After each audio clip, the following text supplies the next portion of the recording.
Good morning. I am County Judge Richard F. Cortez. I'm the chairman of Hidalgo County Drainage District Number 1. And on March the 16th of 2020, Governor Greg Abbott granted a request by Texas Attorney General Ken Paxton to temporarily suspend and limit the number of open meeting laws to the extent necessary to allow telephonic or video conference meetings in response to this COVID-19 matter. In accordance with those suspended rules, notice of this meeting of the Board of Directors of Hidalgo County Drainage District Number 1 have been posted online for at least 72 hours. Although members of the board are not gathered in a central physical location, we will have a quorum in attendance at this meeting by either video conference or telephone call. The board is meeting by use of Zoom software and telephone transmission, which allows two-way communication for members of the public during the public participation forum. This meeting is being broadcast live online. As we would in any other meetings or in-person meetings, members of the public who have followed the instructions on the meeting notice will be permitted to participate in the public forum portion of this agenda. If you would like to participate in the public forum in a future meeting conducted by video conference or telephone call, please follow the instructions on the posted meeting notice. All other meeting procedures will adhere to board adopted procedures to the extent possible. We apologize in advance for any unforeseeable technical difficulties and ask for your patience as we navigate through this unprecedented conditions. The time now is 9:47, and we'll begin with a roll call with Precinct Number 1 Commissioner. David Fuentes, Precinct 1. Eli Torres, Precinct 4. Rich Cortez, County Judge. That constitutes a forum. I believe Commissioner Flores and Commissioner Cantu will be with us momentarily. Mr. Cecine, would you please lead us in prayer? Yes, sir. Go ahead. Good morning, Judge Commissioners. Lord, inspire us today with the qualities of good leadership, give insight to make wise decisions, integrity to face the truth, courage to make difficult choices, and the compassion for the needs of others. Make us a model of justice and honor to the world, and let us not forget that our job is to serve both you and others. Amen. Amen. Did anyone sign up for open forum? Not for drainage, Judge. Okay.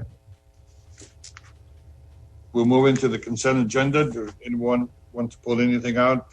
There's only one or two items here. Move to approve the consent. Did I hear a motion to approve? We have a motion and a second to approve. All those in favor say aye. Aye. Aye. Motion carries. Let the record show that we have Commissioner Cantu has joined the meeting. Item 5A, discussion possible action regarding the nomination of individuals to Dexter General Land Office, CDBG, MIT Citizen Advisory Committee. Jaime? Good morning, Judge Commissioners.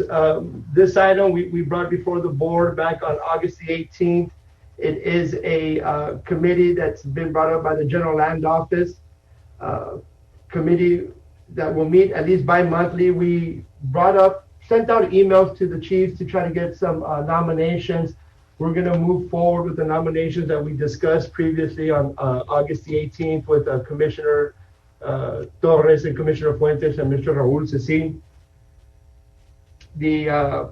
Just as a brief reminder, the Hidalgo County is a Region 2 of the CDBG MIT Citizens Advisory Committee regions. Approximately 30 counties in Region 2. Today's nomination deadline. We'll be sending those nominations via email. Any questions from the board? I'll make a motion to approve. Commissioner Fuentes, I don't know if you have any comments towards it. No, I think we discussed this at length last meeting, and this will go a long way in having representation with respect to the state's plan and anything that comes down through HUD to the GLO. So I think it's a really important committee that we want to be a part of. I'd make a motion to approve as presented. Second. I have a motion and a second to approve. All those in favor say aye. Aye. Aye. Thank you. Motion carries. Item 6A, presentation scoring grid for the purpose of ranking by the Board of Directors of grade and evaluation firm submitting response CSP number ACD1 2004408818. Ola Blanca and Mountain North 2018 Bond Referendum Project 28. Score of Venture Contractors LLC with a score of 91. Go Underground LLC with a score 8607. Jimmy Foster and Sons Construction Company Inc. score 7388. Science Utility Contractors score 6874. IOC Company LLC score 6653. Artillery LLC 6451. South Construction Management LLC 5682. The board wishes to rank as stated. Attached. Okay, I'm sorry. Is there a motion and a second? I'll make a motion to approve. Second. All right. Raul, I've noticed the ranking that is here. Is somebody ranked in the 60s considered qualified? They are, the way the CSP works, Judge, if you recall, 55 points are awarded to the actual pricing component of the project. So what the bid comes in at, the low bid, it gets the 55 points, and then the next bids, as the difference keeps increasing, when you divide that into the into the low bid, you get a percentage, you multiply that times 55 points, and that's where the points go down. The other three categories, or the other four, are the bonding, the capability of the contractor, experience, those type of things, which those contractors for the most part are good. I know it looks a little despairing, and that's a great question, Judge, but because of the low bid being at one point and the highest bidder being so high cost-wise, they may only get 20-something points out of the 55, but the other stuff they're doing good on, it's just that cost factor. No, I got it because we were using some of these contractors somewhere else. All right, Yes. that explains. So we have a motion and a second to approve. All those in favor say aye. Aye. Aye, motion carries. Pursuant to the board's approval, request and authority for Dow Condition 1 to negotiate construction service agreement with the number one ranked firm of Venture Contractors LLC for the provision of construction service for Ola Blanca and Mountain North 2018 Bond Referendum Project number 28. Move for approval. Second. Those in favor say aye. Aye. Aye. Motion carries. Item B1, presentation scoring grid for the purpose of ranking by the board of directors of graded and evaluation firm submitting response CSP number ACD1 2004308819 Malone Drive and Pomo Road 2018 Bond Referendum Project number 18. Venture Contractors LLC score 91. Go Underground LLC 8541. Jimmy Cluster and Sons Construction 7870. Science Utility Contractor 6859. IOC 6720. South Construction Management 6486. Artillery LLC 5601. Move for approval. Second. We have a motion and a second to approve. All those in favor say aye. Aye. Motion carries. Aye. B2, pursuant to the board's approval, request authority for Dow Condition 1 to negotiate construction service agreement with the number one ranked firm of Venture Contractors LLC for provision of construction service for Malone Drive and Pomo Road 2018 Bond Referendum Project number 18. Move for Move approval. for second. We have a motion second to approve. All those in favor say aye. Aye. Motion carries. Thank you. Item C1, request and approval to accept bids and award construction contract to lowest and best bidder meeting all specified requirements. H&R Lead Service LLC for RFP number HCD1 2004208819 Mission Lateral Section 2 2018 Bond Referendum Project number 26 for the base bid and the total amount of $2,280,727.20 as recommended project engineer LNG Engineering, subject to legal review and compliance House Bill 1295. Move for approval. Second. We have a motion and a second to approve. All those in favor say aye. Aye. Motion carries. Item C2, pursuant to Texas Law Government Code 262031 and interest expedited project progress, requesting authority approval for Drainage District General Manager to execute change orders that involve an increase or decrease in cost $50,000 or less, and no event to exceed change order statutory limits. Urge the contract price may not be decreased by 2% or more without the consent of the contract. Move for approval. Second. All those in favor say aye. Aye. Carries. Thank you. Item D1, requesting approval to accept bids and award construction contract to lowest and best bid to meet all specified requirements, Gonzalez Engineering and Management LLC for RFP number 851-2040-0819, Spring 3/4 mile road and Shoebach Road, 2018 bond referendum project number 2 for base bid and a total amount of $1,235,875 as recommended project engineer Javier Hermosa Engineering, subject to legal review and compliance, House Bill 1295. Motion to approve? We have a motion and a second to approve. All those in favor say aye. Aye. Motion carries. Let the record show that Commissioner Flood has joined us. Item 2, pursuant to Texas Law Code 262031 and interest expedited projects in progress, requesting authority for approval for Drainage District General Manager to execute change orders involving increase or decrease in 6,000 or less at no event to exceed the change order statutory limits. The original contract price may not be decreased by 18% or more without the consent of the contract. Motion to approve? Second. Motion and second to approve. All those in favor say aye. Aye. Aye. Motion carries. Item E, thank you, requesting acceptance and approval of work session number 3 for Vision Construction Material Testing for Las Milpas 2018 bottom fender project 17, the amount of $117,944.50 to award a contract number CACD 120-027-0519, BDC Engineering LLC for the dock foundation and one on-call professional construction material testing subject to legal review. Motion to approve? We have a motion and a second to approve. All those in favor say aye. Aye. Motion passes. Item F, requesting approval of change order number 2, reflecting an increase in amount of $68,501 and 20 additional construction calendar days in connection with the contract number CHD 1-19-074-1126, Dow County Nation 1 Mission Lateral Section 122 bond referendum project number 26. Signed Brothers Construction as recommended project engineer. Tejina LNG Engineering, subject to compliance with House Bill 1295. Motion to approve? Second. We have a motion and a second to approve. All those in favor say aye. Aye. Aye. Carries. 7A1, requesting approval to accept CSP response and war negotiated construction contract, including best final offer of the project. Delta Regional Water Management Project Phase 1, Batiste Central Pond, 2013 Bond Series Contract Number CHCD 1-2038-0908, the Science Brothers Construction LLC, and the total amount of $876,131. Base bid is approved for negotiation by the Board of Directors on August 18, 2020. Agenda item number 76926, subject to legal review and compliance, House Bill 1295.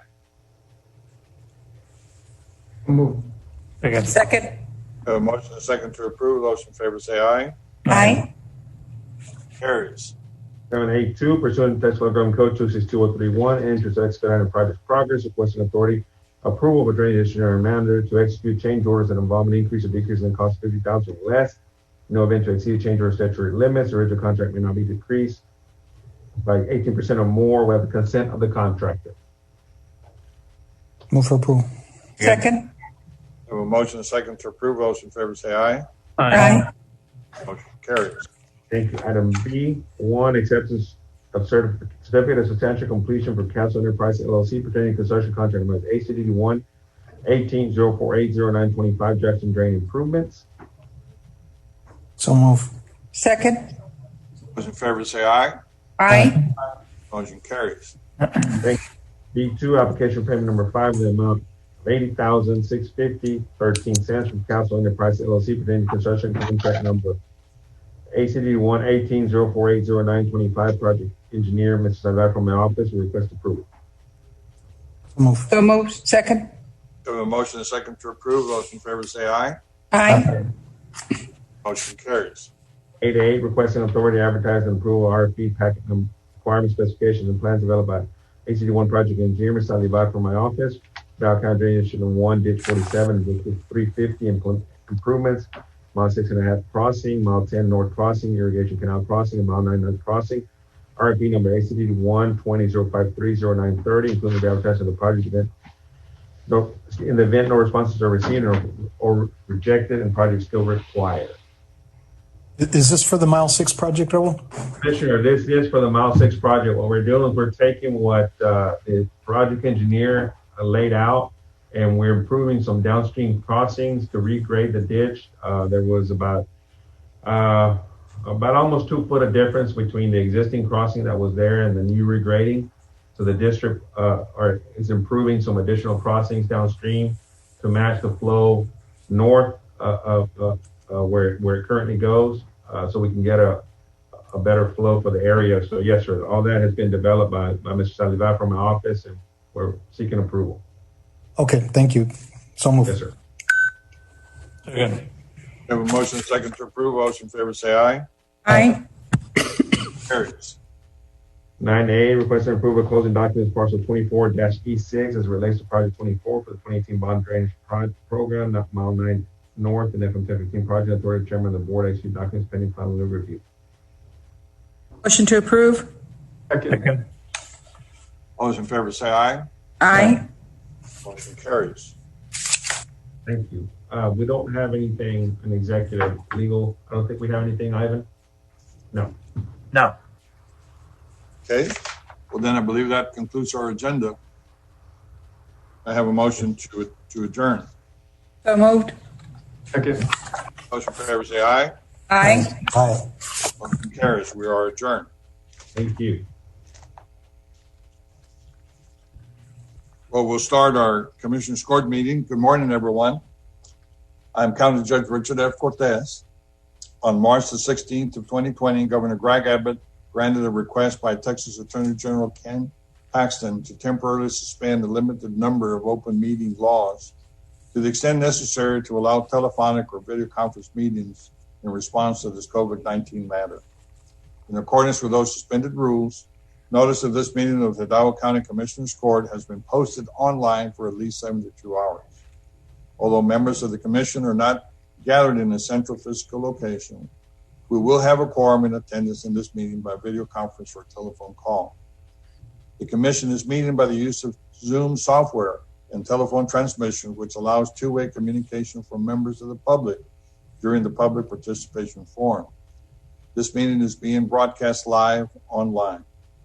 As we would on any other in-person meeting, members of the public who have followed the instructions in the public meeting notice will be permitted to participate in the public forum portion of the agenda.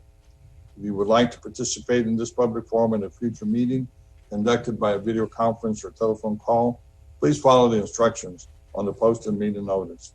All other meeting procedures will adhere to board adopted procedures to the extent possible. We again apologize in advance for any unforeseeable technical difficulties and ask for your patience as we navigate through these unprecedented conditions. The time now is 3 minutes after 10, and we will begin with a roll call with Commissioner Precinct 1. David Fuentes, Precinct 1. Eddie Cantu, Precinct 2.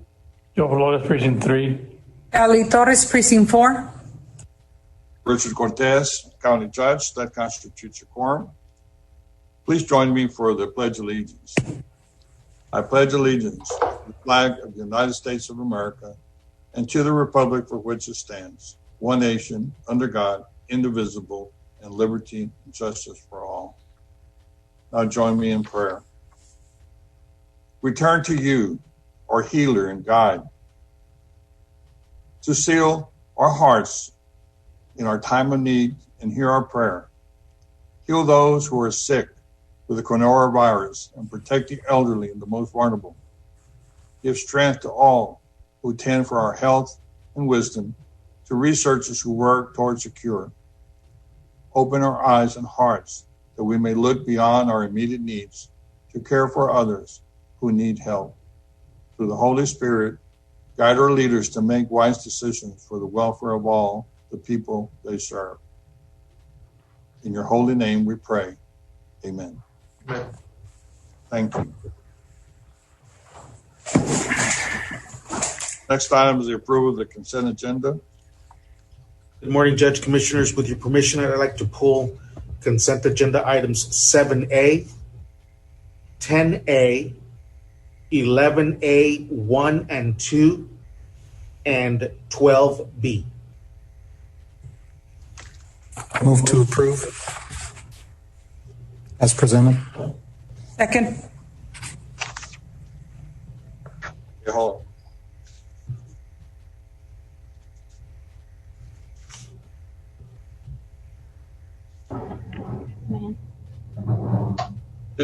I want to pull 12. Did you pull 12A? Yes. No. Yep. Yeah. No, pull 12A. 12A and, okay, and 12A? Yeah. Commissioner Torres, could you amend your motion to include excluding 12A? It was actually me. I'll amend the I'm motion sorry. to include that. Okay. I'll second that. Okay, we have a motion and a second to approve all those items other than 7A, 10A, 11A, 1 and 2, 12A, and 12B. All in favor say aye. Aye. Motion carries. Judge Commissioners, I will address 7A and 10A. 7A, we have received the Moody Foundation approval. I do have the document, and I will make sure that the auditor's office receives the document, and it will be attached to the agenda. So if we could have action on agenda item 7A, consent agenda. So moved. Second. We have a motion and a second to approve. All those in favor say aye. Aye. Motion carries. Consent agenda item 10A, the affidavit for the membership dues.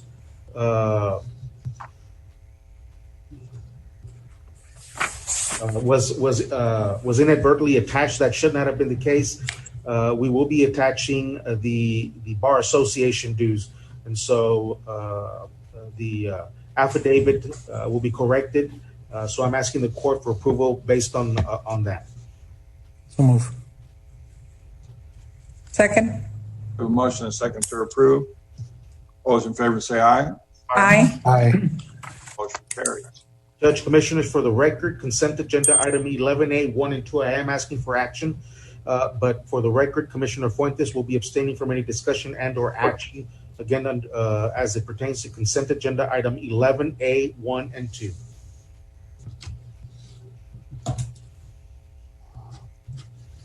Can I have a motion, please? So moved. Second. We have a motion and a second to approve. All those in favor say aye. Aye. Aye. Motion carries. Let the record reflect that Commissioner Fuentes abstained from voting or discussing the matter. Judge, item 12A. On 12A, I just wanted to ask, I believe it was last meeting that we put a parameter on the amount of money we wanted to spend to advertise and promote all the different programs that we have. So I was just wondering, is this part of that budget, or is this an additional amount that we're allocating? Judge, I hadn't seen this, just FYI. This is news to me. Judge, if I may, I received a call of Precinct 4, to my knowledge, has acknowledged that this is part of the general campaign and strategy that was approved by the court last week, and asked that it be placed on the agenda. That's why it was placed on consent, because it is part of that overall plan that was approved. And that's all that I wanted to. Can we talk about it? Can we just table it till next meeting? Because unless my chief missed the meeting, he's not aware of it and I'm not aware of it. Okay. Well, Like I said, he could have missed the meeting, but not that we know of. Commissioner Ellie, it was your department. Do you have any objections to that? No, I don't have any objections. We can go ahead and table. Then may I suggest that instead of tabling, we no action it, and then we'll bring it back at a later time.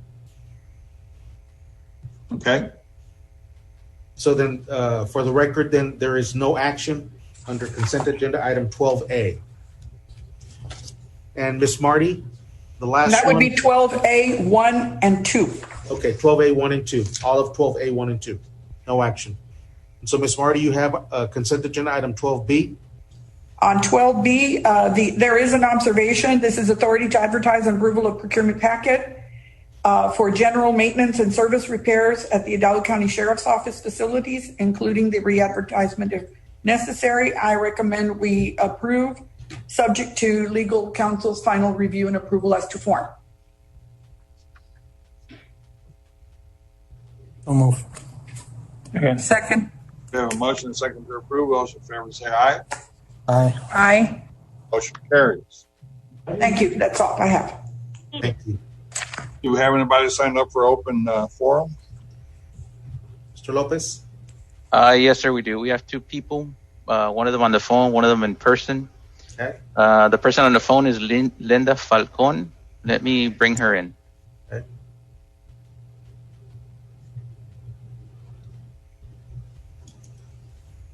And she should be connected now. Ms. Falcon? Yes, I'm here. Okay, Ms. Falcon, there is a 3-minute time limit on open forum. I will begin when you begin, and I will advise when there is 1 minute left. So you may begin when you are ready. Thank you. Good morning, County Commissioners. I, Linda Falcon, owner of First Prodigy Right-of-Way Services, come before you again to request that you all consider my company for right-of-way services.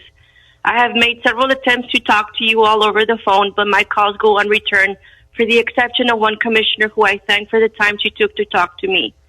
I have requested appointments to meet, but I'm assuming that due to COVID-19, face-to-face meetings are not being granted. That's fine. I understand. Please know that I have made all the necessary requirements in order to be considered for right-of-way services. I have obtained my DBE, my HUB, woman-owned business, minority-owned business certifications. I have my Texas real estate broker license. I have more than 20 years experience in right-of-way. And I would like to ask the Hidalgo County Commissioners the following questions. What else can my business do in order to obtain right-of-way work from the County of Hidalgo? Why is Hidalgo County only considering one engineering firm for right-of-way services? Why are right-of-way services not being bidded out?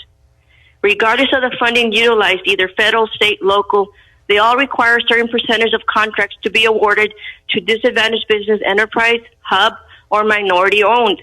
But what about women-owned businesses? What percentage of the contracts are set aside for these types of businesses? Does Hidalgo County have a policy for setting aside a percentage of contracts for women-owned businesses? And if there's no policy, why not? Please note that the last thing I wanted to do was come before you like this and present my company to you in a public forum. I have exhausted my attempts to have a private meeting with you all. My determination will not be faltered. I will continue to blaze a path for women-owned businesses in Hidalgo County. Women need to be considered for contracts in industries where women-owned small businesses are underrepresented. I pray that you all take a moment to reflect your existing policy, in particular right-of-way services. A few of the right-of-way services projects are $1 million projects being awarded to one company. That's in addition to their engineering services they provide. Please level the playing field in women-owned companies to have the same opportunities. Thank you and have a blessed day. Thank you. Mr. Lopez? Yes, sir, we have one more person, Ms. Fern.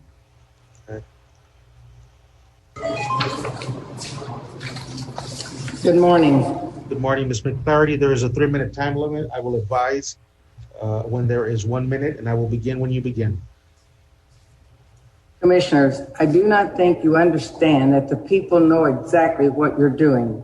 Judge Cortez writes articles and makes speeches about the need to reduce poverty while the rest of the groups hire people and spend in a manner that makes life more difficult for our people. This commission was responsible for creating and enforcing several shelter-in-place orders that terminated or reduced the ability of 1.2 million people to make a living. This courthouse, schools, and all other employers stopped operating, but the county commissioner's court kept spending money. It did not make a difference that 40% of the population lived in poverty, and or the closing of schools meant that these families with school children would not be able to feed their kids. This commission suspended government civil service policies to employ 80 to 125 employees, all with the understanding that the individual hired will, with federal money, were temporary and will be released when the funding ends. None of us believe that. No one will be terminated in the election year, and the people will be picked up and the tab will be paid by the taxpayer. How difficult is it to predict what is going to happen when the property taxes are mailed out? The people will face What is the increasing cost of a courthouse they did not want, increasing property values that they did not want, and the higher cost of local government and your spending, just like they are experiencing now? We have a couple of questions. Why does the county increase its tax rate rather than reduce your expenditures, especially when the financial condition of the people is related to the action of this county? And 2, why does the county typically seek to punish a commission member by spending all the precinct's revenue? And the 3rd, does the county have a procedure for identifying individuals related to elected officials? 1 minute. What are the consequences? The county is about to raise the tax rate from 0.575 to 59 cents. Why? Why now when everything and everyone is hurting with your spending?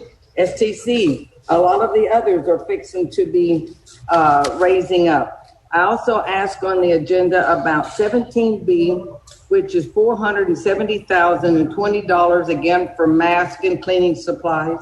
18F1, this is about hand-free plumbing fixtures throughout the county. $470,020. All you have to do is wash your hands. Use a paper towel when you're opening the door to leave a bathroom or whatever, and drop it in the trash. Why in the world are we spending that kind of money? In this building here, again, we're going to spend another almost $57,000 to fix the roof. How much money have we spent so far? And the last one is 20. Why is it only the McAllen School District? Thank you. Thank you, ma'am. Mr. Lopez. F1, this is about hand-free plumbing.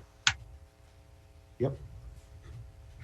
Okay, next item is a resolution honoring essential employees that participated in the summer food service program. You know, we always want to identify and celebrate all those first responders and a lot of people that participate in helping during hard times.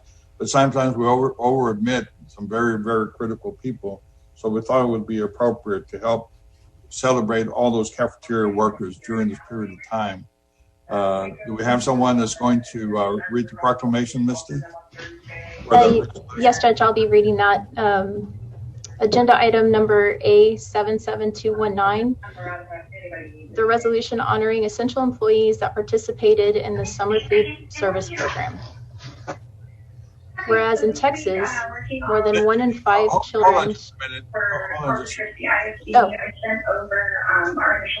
Can somebody turn off that They did the it. They fixed it. Did we get the mic turned off? Yes. Okay. Misty, I'm sorry. Please start again. That's okay. Whereas in Texas, more than 1 in 5 children struggle with hunger. And because of school closures from COVID-19, Texas received approval from the U.S. Department of Agriculture to provide more than $1 billion in pandemic food benefits to families with children that have temporarily lost access to free or reduced price school meals. And whereas during the spring, with the onset of the COVID-19 pandemic, school districts and institutions of higher education throughout Hidalgo County and across the world adjusted to a new way of teaching and learning. And whereas since March, in conjunction with the USDA, participating school districts and their employees took action to ensure children were fed. And whereas the U.S. Department of Agriculture, USDA funds the summer meal programs, including the Summer Food Service Program, SFSP, and the Seamless Summer Option, SSO.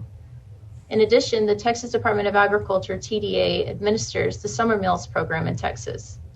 And whereas U.S. Secretary of Agriculture Sonny Perdue recently announced the extension of 3 additional nationwide waivers, giving child nutrition programs operators the flexibility they need to continue leveraging innovative solutions in support of social distancing, such as delivery and grab and go, throughout the remaining summer months until school is back in session.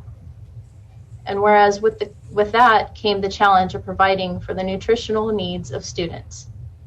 Many public and private schools demonstrated innovative ways to continue to provide free breakfast, snacks, lunch, and dinner to support the needs of students and families during this time. And whereas from March to July of 2020, Region 1, which encompasses Hidalgo County, said a total of 19 districts participated in providing more than 9 million meals. Based on the number of campuses participating across the Rio Grande Valley, when private schools are considered, there is confidence that Hidalgo County schools served a grand total of more than 10 million meals to hungry students during this period. Now, therefore, be it resolved that the Hidalgo County Commissioners Court is honored to recognize the hard work of the essential staff within schools, both public and private, that participated in the distribution of meals for kids. Hidalgo County thanks you for your consideration, innovation, and time in assisting all school sites in order to keep children and families fed during this COVID-19 crisis. Approve this 8th day of September 2020. Move for approval. Second. We have a motion second to approve. All those in favor say aye. Aye. Motion carries. Thank you very much. Thank you. Judge, Commissioners, we are honored this morning to have Ms. Carmen Ozuna Lerma with Region 1 joining us for the presentation, along with various school districts that participated in the summer meal program that would like to say a few words on behalf of the schools they represent, if that's okay. Absolutely. Thank you. Is Ms. Carmen Ozuna Lerma available? No, we don't see that name. Okay, we do have Edinburgh, and it looks like Mercedes and McAllen is available. Edinburgh, would you like to say a few words? We want to thank the Commissioners Court for recognizing our hardworking staff, doing the best that we can to provide for the communities, and we continue to do so, and we appreciate you acknowledging our hardworking staff. Thank you. I'd like to also say a couple of words on behalf of Vanguard Academy. Vanguard Academy has campuses in Pharr, Alamo, and Edinburgh, and very proud of our cafeteria essential workers. They served about 1 million meals this past spring and summer through Vanguard Academy schools. Yesterday, we started our first day of school, and we already started serving our summer seamless program again, and meals to everyone, and all of the kids in the community. Doesn't mean that they attend Vanguard Academy, but we're here to serve our community. I want to thank you, Judge, and I want to thank every single commissioner just for supporting our children during these times. And again, thank you. God bless you. Vanguard Academy is here to serve us and serve our community. Thank you. Thank you.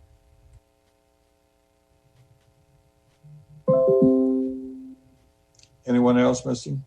Judge, Hi, if I could everybody. just My name is shout out to Fernando Aguilar from Idea Public Schools. Can I still chime in real quick? Yes, sir. Hey, hi, everybody. Just want to say a huge thank you. This was a surprise, and definitely feel very humbled and honored. I represent Idea Public Schools Child Nutrition Program. The name is Fernando Aguilar. I can share that we've had a tremendous success with the Seamless Summer Option Program during the summer. We're also very fortunate that we have a strong presence in the Rio Grande Valley, but also in San Antonio, Austin, El Paso, Houston. Those regions also did really, really well in terms of turnout. And just wanted to just say thank you on behalf of our child nutrition program. Also want to share that over 90% of our team members continue to show up for work every single day. This could not have been made possible by all the men and women who show up really early and do some scratch cooking, and just making sure to keep top of mind, making sure that our kids have a meal waiting for them. So just wanted to share that with everybody. Thank you. Good morning. May I just have a quick word and say thank you to everybody. This is Galina Reyes from La Joya ISD. From our family to yours, thank you so much for the support.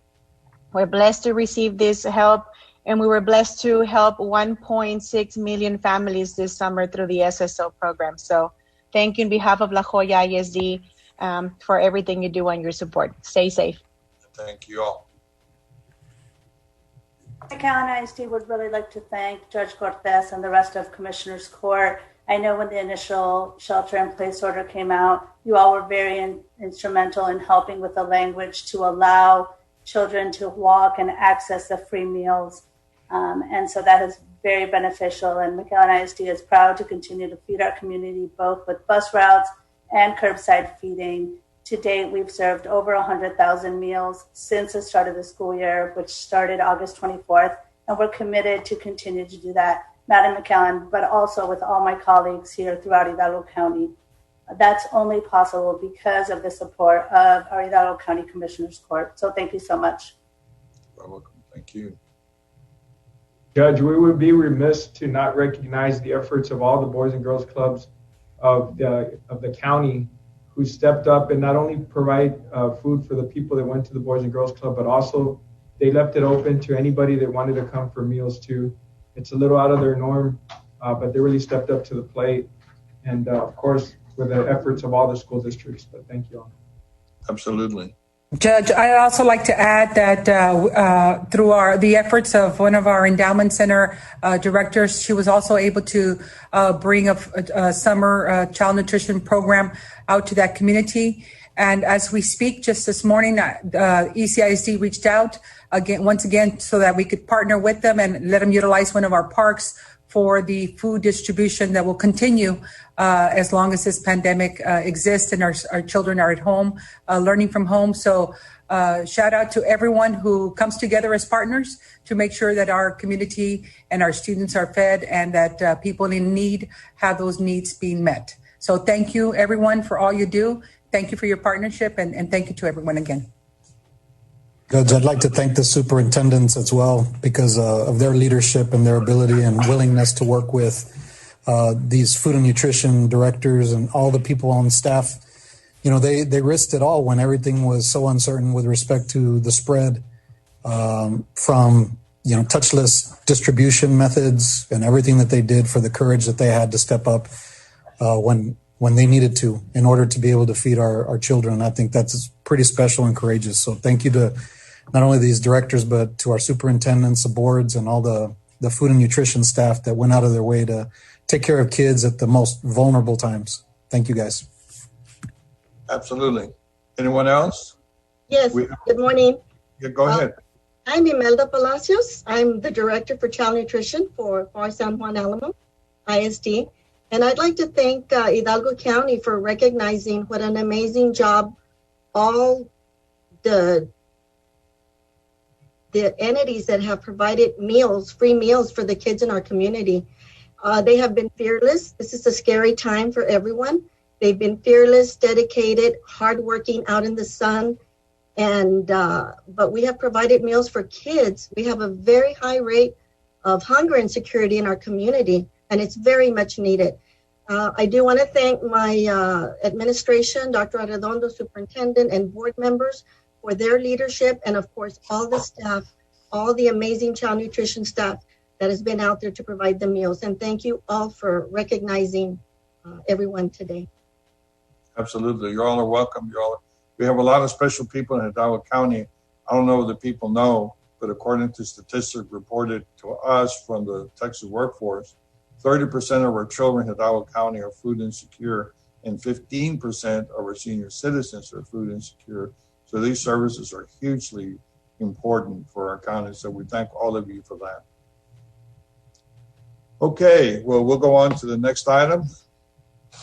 Item 7A, the District Attorney's Office.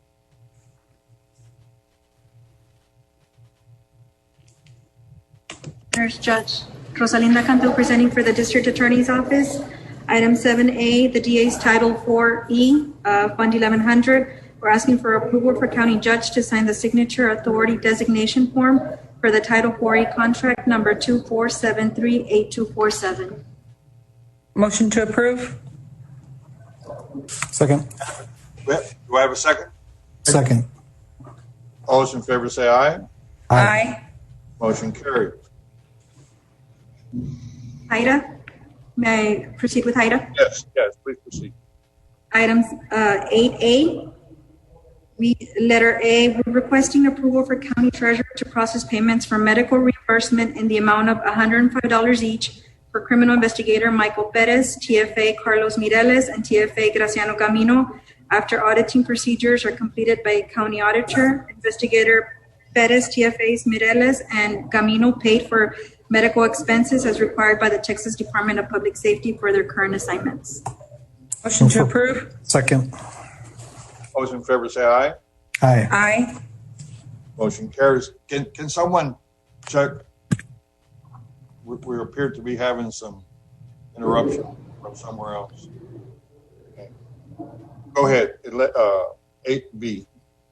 8B, approval to accept the transfer of 2016 Southwestern pneumatic flatbed trailer from Department of Homeland Security with value of $19,900 to Hidalgo County HIDA Task Force. Motion to approve. Second. We have a motion and a second to approve. All those in favor say aye. Aye. Motion carries. Thank you very much. 9A.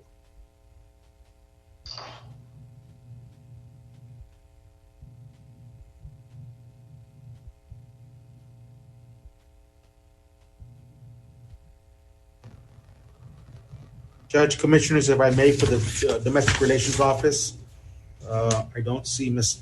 Trejo, or I do see DRO. Ms. Trejo, are you on the line? We're bringing her in, sir. Okay.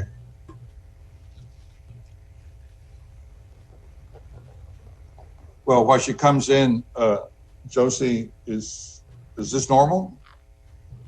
Wes? So, Judge, the Domestic Relations Office recently was established, and because of their participation in some of these child protective cases, different types of cases, they are required or allowed to have access to criminal history information. They had asked if they could piggyback on either ours or some of the other law enforcement agencies, but because of the nature of why we have access to that information, we advised them that they needed to get their own access. So it's an application for them to have access to this type of information. Which is appropriate, in your opinion? Ms. Trejo? Yes. Good morning, Judge and Commissioners. Ida Trejo and Social Work Nicole Villegas with Domestic Relations Office for the record. The Hidalgo County Domestic Relations Office is requesting permission to access criminal history records information from the Texas Department of Public Safety. Our office intends to perform criminal history searches for the purpose of conducting child custody evaluations and limited scope investigations as ordered by the court. I have a motion to approve. So move. Second. All those in favor say aye. Aye. Motion carries. Thank you very much. Thank you. Sheriff's Office, 10A. Morning, Judge, Commissioner. We're requesting approval payment for the following invoice. Mr. Mercado. Mr. Mercado. We're having I think we're having issues with your sound. You want to try that again? Yes. Can y'all hear me? No, sir. It's very, very muffled. Mr. Mercado, Go offline and come back online. right. If we could ask you to please go offline and then come back online to see if that'll correct the technical issue with your sound. You want to go on to 11A? Yes. Mr. Avila from Urban County. Good morning, Judge, Commissioners. P.R. Avila with the Hidalgo County Urban County Program for 11A. Subject to compliance with House Bill 1295, the Urban County Program is requesting approval to purchase equipment from the Playwell Group, Inc. for the City of Mercedes Park in the amount of $8,465.08. The Urban County fiscal years 2019 City of Mercedes funds will be utilized. Move for approval. Second. Second. We have a motion and a second to approve. All those in favor say aye. Aye. Motion carries. For item 11B, the Urban County Program requests approval of subrecipient agreements with the following nonprofit agencies for program year 33, which is fiscal year 2020, retroactive effective July 1st, 2020 to May 31st, 2021. Move for approval. Second. Are these the only funding that these nonprofits organization get from the county, or are there other funding that comes from the county in addition to this? Yes, Judge. All four precincts actually participate in the funding of We have about 16 different agencies, but then we also have 7 cities that also participate that are Urban County funded cities. So they're utilizing their Urban County CDBG funds to fund some of these Boys and Girls Club and other public services. Okay, we have a motion and a second. Any discussion from anyone? We have a motion to approve. Those in favor say aye. Aye. Motion carries. And for item 11C, requesting approval of year 33 Urban County Program interlocal agreements with 16 participating cities and authorization for our Hidalgo County Judge Richard F. Cortez to sign any and all agreements. So move. Second. Those in favor say aye. Aye. Motion carries. Thank you, Judge. Commissioners. Do we have a sheriff's office back? Sergeant Caro? Not yet. Not yet. Oh, or there he is. He's connecting to the audio right now, Judge. Okay. Let's give him a minute. Mr. Caro? Steve? Yes, can you hear me now? There you go, sir. Sorry about that. Good morning. We're requesting approval for payment for the following invoice submitted by Celso Gonzalez Construction for the bus barn at the Hidalgo County Sheriff's Office through current agreement contract C-19267-06-02 for the amount of $16,479.90. Motion to approve. Second. Motion and second to approve. Those in favor say aye. Aye. Aye. Motion carries. Thank you very much, sir. Item 12A. Good morning, Judge. This is Eddie Olivares, Hidalgo County Health and Human Services. I have one item today.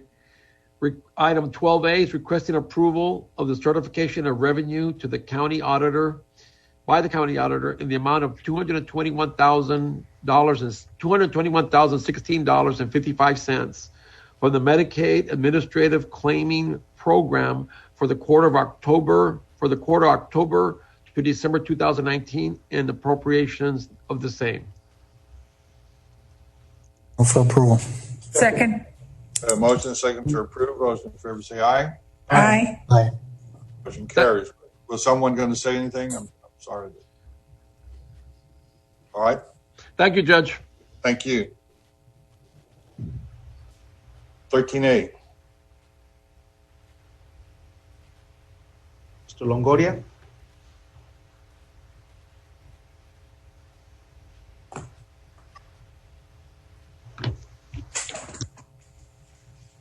I don't see Mr. Longoria on the line. Let me see if I don't either. I'll get a hold of him, Judge, if we can go on to elections. Let's go to Juan. 14A. Good morning, Yvonne Ramon with the Elections Department. Item A1, discussion on election updates. Just reminding everyone about the October 5th deadline, the last day to register to vote or to make changes. So very, very important date. Please let everyone know that we must receive those changes or those new applications by that day.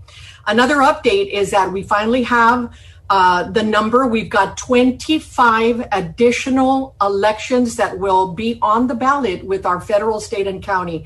We've got 8 cities, 14 schools, 1 Agua Asad, 1 Donna Irrigation District number 1, and STC College, which is a 25. So again, reminding our voters to be prepared. As soon as that sample ballot is on the website, we're going to let everyone know so that everyone can study their ballot and be prepared before heading out to the polls.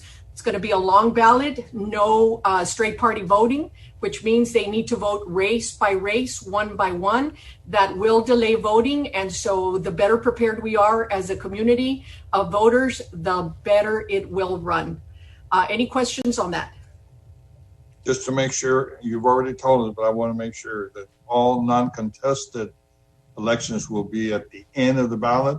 Yes, sir. For those that we have the local county races, there will be one local, though, that as per municipality law, it has to be on. The laws are different with the cities and the schools, and this one requires that as long as there is one at-large election, then they must be on as well. So that one will be on. But all the others that are uncontested and that we have jurisdiction over will be at the end of the ballot. Thank you for that, Judge. Item number 2, discussion, consideration, and approval of the November 3rd, 2020 presidential election, early voting and election day polling locations. We did email these to you all, and of course they were attached to the agenda. But just a quick review of the changes from the primary. We had the Sullivan Fire Station that is being replaced for this election with the Sullivan WIC building. So thank you so much for that. For early vote and election day, we have added the new San Juan Memorial Library. This is in addition to the fire station. So we didn't replace, but it's in addition to. Now we have representation on the south side of San Juan with the San Juan Memorial Library. And then for election day, we have added the Bert Ogden Arena. So we are working very, very hard. And now is the time for me to say, if you are listening and you can help us be a poll worker, at least on election day, we're going to need those able-bodied poll workers to fill up that arena, to make sure that we are filling it to capacity as far as social distancing, and making sure that our voters on election day, remember, you can vote anywhere. We are countywide, so you don't have to go to that one specific polling location. You can go to any. And aside from the other locations, we have now added the Bert Ogden Arena. So I do need your vote on this. So moved. Second. We have a motion and a second. All those in favor say aye. Aye. Aye. Motion carries. Number 3, discussion, consideration, and approval of the Hidalgo County Party Chairs Countywide Polling Place Program list of judges and alternate judges. And this is per Election Code 41.006, where our parties are able to supplement the list that was already approved, and they're able to send in additional lists, and each of the parties has, and it just requires a simple vote on your part. So moved. Second. Second. All those in favor say aye. Aye. Aye. Motion carries. Thank you. Yvonne, let's go back to 14A1, I guess, an update. I have already received 2 applications to ask for a mail-in ballot. And we're talking about doing that on a countywide basis. It seems to me like this is a lot of redundancy or duplication. Is there any way for you knowing who has already received one to save us money and not resend it? This is certainly a great question, Judge. And this is something that I did try to tell the county election board as well as the commissioner's court, because especially during a primary year, we have got the state parties that are sending out applications for anyone 65 and older. We've got candidates. We've already received requests from various candidates that also want to send in their jurisdiction anyone 65 and older. And this is something that the Secretary of State does not have a central location where they have to ask permission or they have to have the application approved like we do. If we do anything different to any of the forms, we've got to go through the Secretary of State, but no one else has to. And so we have no idea of knowing who out there, because not all of them come from local. Some of them come from the state, as we are seeing right now. I myself have received 3 already. And so this has always been a concern of elections administrators, because our voters get confused, especially our elderly. Yeah. You know, they try to send one in. Is someone, who is the state sending out to? Are they sending out to the same people as us, the 65 and older? Yes, sir. So why did we send one out too, if the state was sending one out? Because the county election board asked me to bring it before the commissioner's court, and that's why, you know, there was a discussion and a vote. Well, the problem, Commissioner, is we don't know who they send it out to. I think in some cases they are selective as to who they send it out to. Maybe they just send it out to people that have voted in the past. I really don't know. I'm just guessing. But I know that I've already received 2. You've received 3. So if we the county send it again, then there's a lot of duplication. I don't know how to remedy that, but that's why I asked the question. Anyway. I am sending a letter explaining to the voter that this is the first time that we do it. And if this is something they want to do, they're able to. And if they want to continue doing it, then this is not automatically renewable. That's another thing that confuses our elderly. Then we come to next year and they're expecting a ballot and they're not going to get one if they don't request an application and then select annual. And then they will get a ballot for any election that they belong to jurisdiction-wise. But did you and the judge request the application? Or are y'all getting them? They're just coming, sir. They're just coming. The state parties, I know that I got one from a state party, one from that voter project group that I told you about when we were discussing this. And then I got another one, probably from a candidate. I, of course, don't open them. I know I have calls from my elderly mother, very concerned about all these applications. And I just tell her to discard them because she's already on as an annual. And so maybe we should do a survey of 100, 200 people so that we'll have more information when we make this decision next time. Well, it is an item that Ms. Salazar will be bringing up as far as the vendor, because if we are going to do this, Commissioner and Commissioners, it's something that needs to be done because of the mail. It's something that needs to be attended to and sent out ASAP. We've already started making all the copies, and so it's not something that they need to get in mid-October. And then, you know, they're all coming back at the same time, and then we have to send a ballot at the last minute. This is certainly a time. Is there an item? Did you say there's an item? Yes, sir. Yeah. It was on last week and the week before. No. Is there an item today? I'm aware of the item last. Yes, sir. The G under.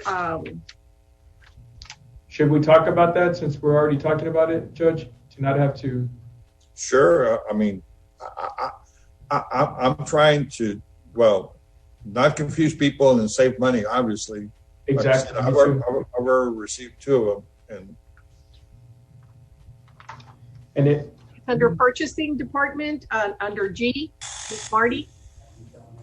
Yes, under 18G, first of all is the disclosure that a discussion, consideration, action to approve a necessary CARES Act relief fund expenditure to cover costs not accounted for in the current budget and cannot be lawfully funded by line item allotment or allocation for Hidalgo County in order to assist with the county's functions and compliance with public health measures related to the ongoing COVID public health emergency. The court, having reviewed the agenda item briefing herein, finds that such expenditure is reasonable and necessary for the intended use. And this was brought back, Josie, to get it covered under CARES, right?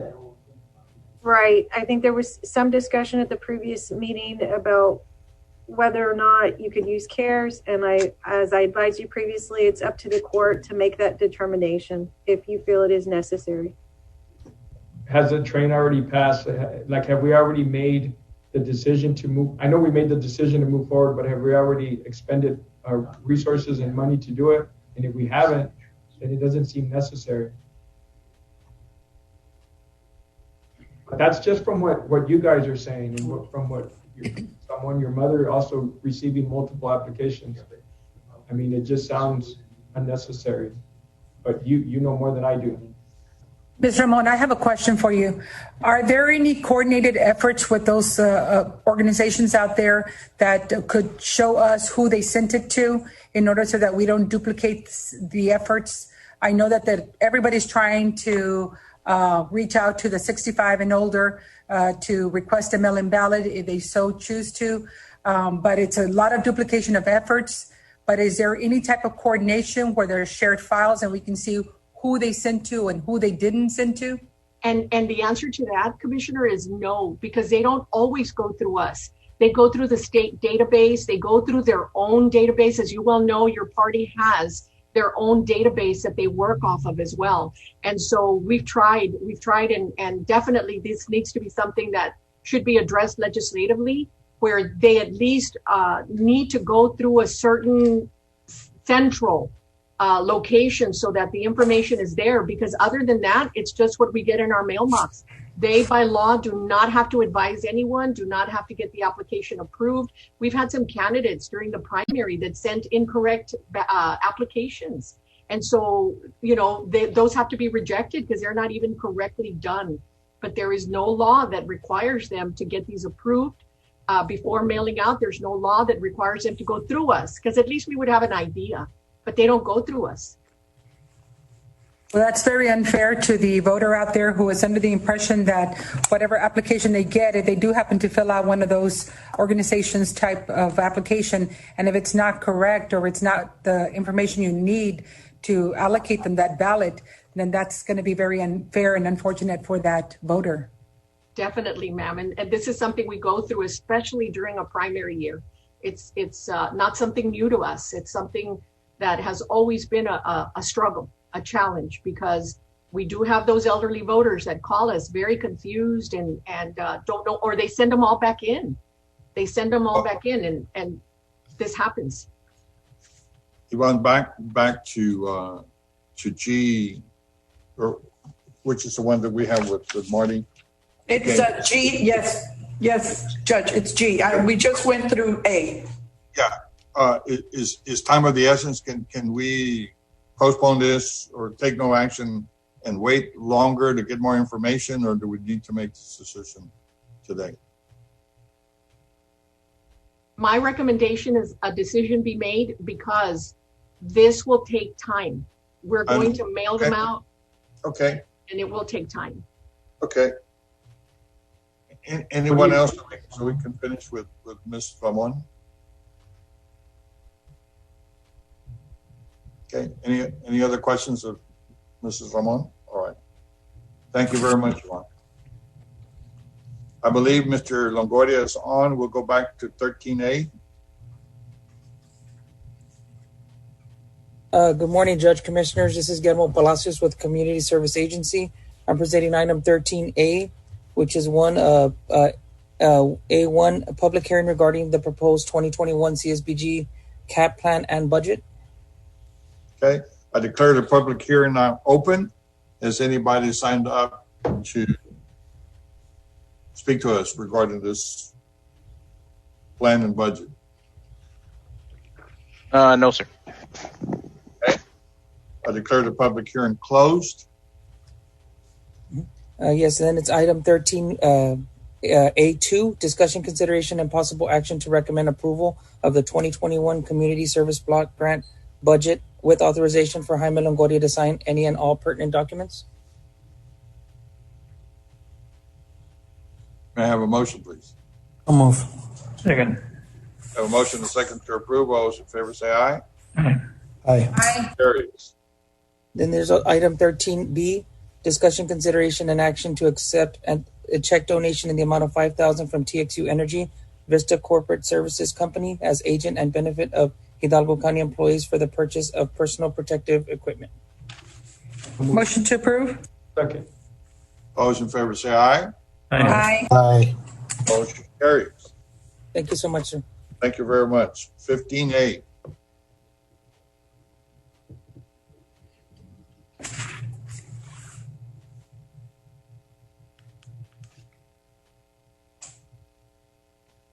Commish, Victor, y'all want to do it? I don't see planning on. It's Aurora Maramon, the appointment. Yeah. Okay, yes. Item 15A, Precinct 3, appointment member of the Hidalgo County Subdivision Advisory Board and Hidalgo County Board of Building Line Adjustment. And it's going to be Amar Ramon. So moved. Second. All those in favor say aye. Aye. Aye. Motion carries.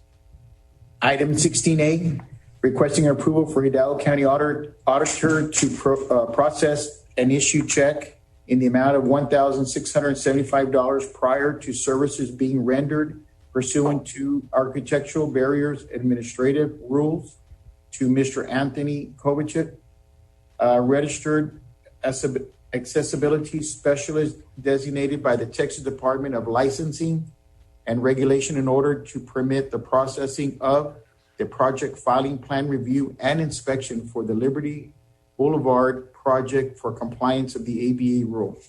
Move approval. Second. We have a motion and a second to approve. All those in favor say aye. Aye. Aye. Motion carries. Item 16B, requesting approval to accept counteroffer to purchase a tract of land known as Parcel 34 associated with the Veterans Boulevard project with the authority for the county judge to sign the administrative evaluation and approval form. For approval. Second. Thank you, Commissioners. Judge. We have a motion. We have a motion and a second to approve. All those in favor say aye. Aye. Motion carries. Morning, Judge, Commissioner Sergio Cruz, Department of Budget and Management. Item 17A is approval of salary schedule changes as listed on the agenda in accordance with the Hidalgo County Classification and Compensation Pay Plan.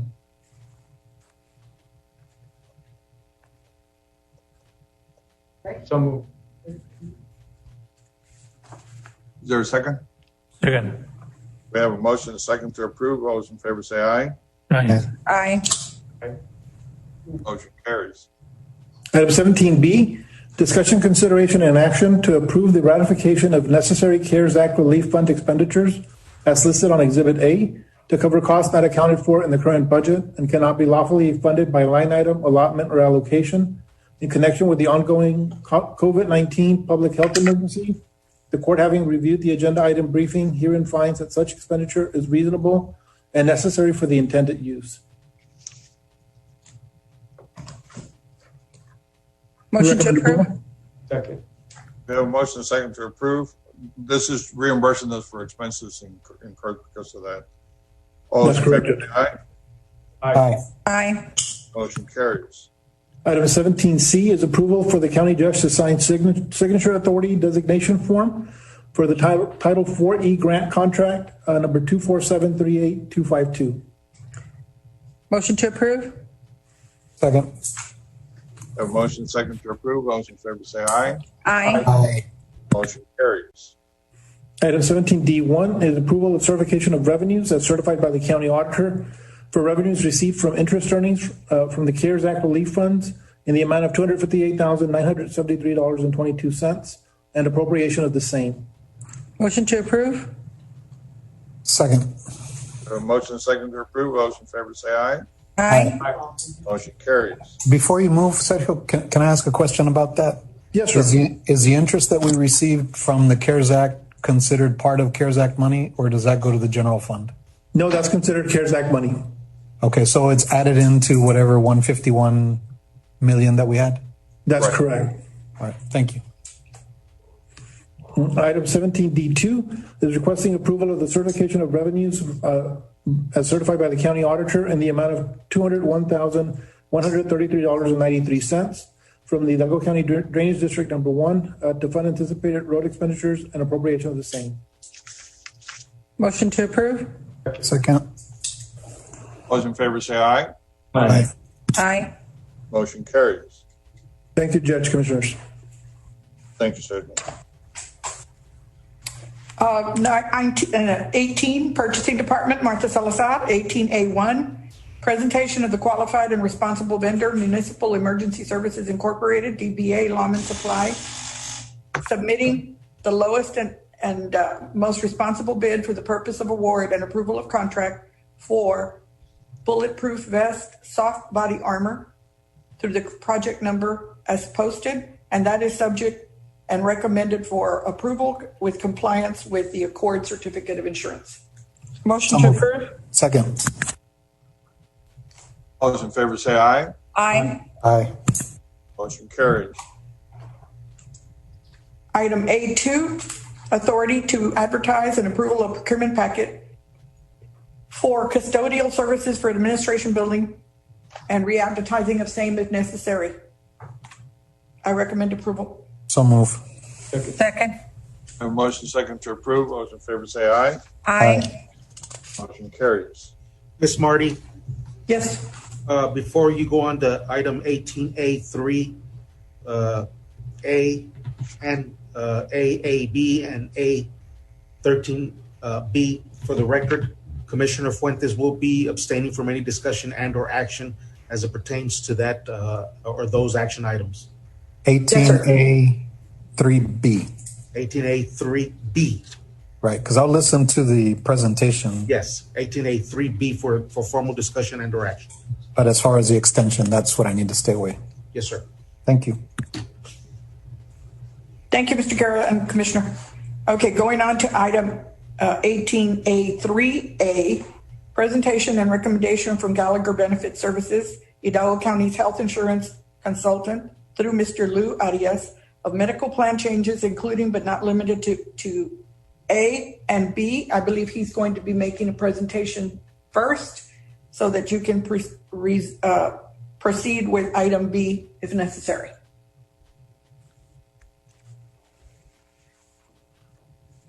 Mr. Arias? Yes, good morning, Judge and Commissioners. My name is Lou Arias. I'm with Gallagher Benefit Services. And as the item lists, I'm going to be reviewing some recommendations being made to the County Commissioners Court and reviewing the presentation. May I share my screen, or do you guys have it printed there in front of you? You need to share your screen. Yes, sir. It says that I'm disabled from screen sharing.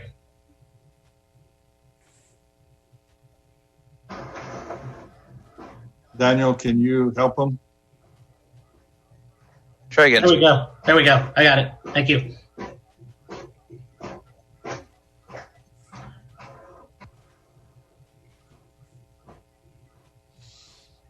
Okay, is it visible now?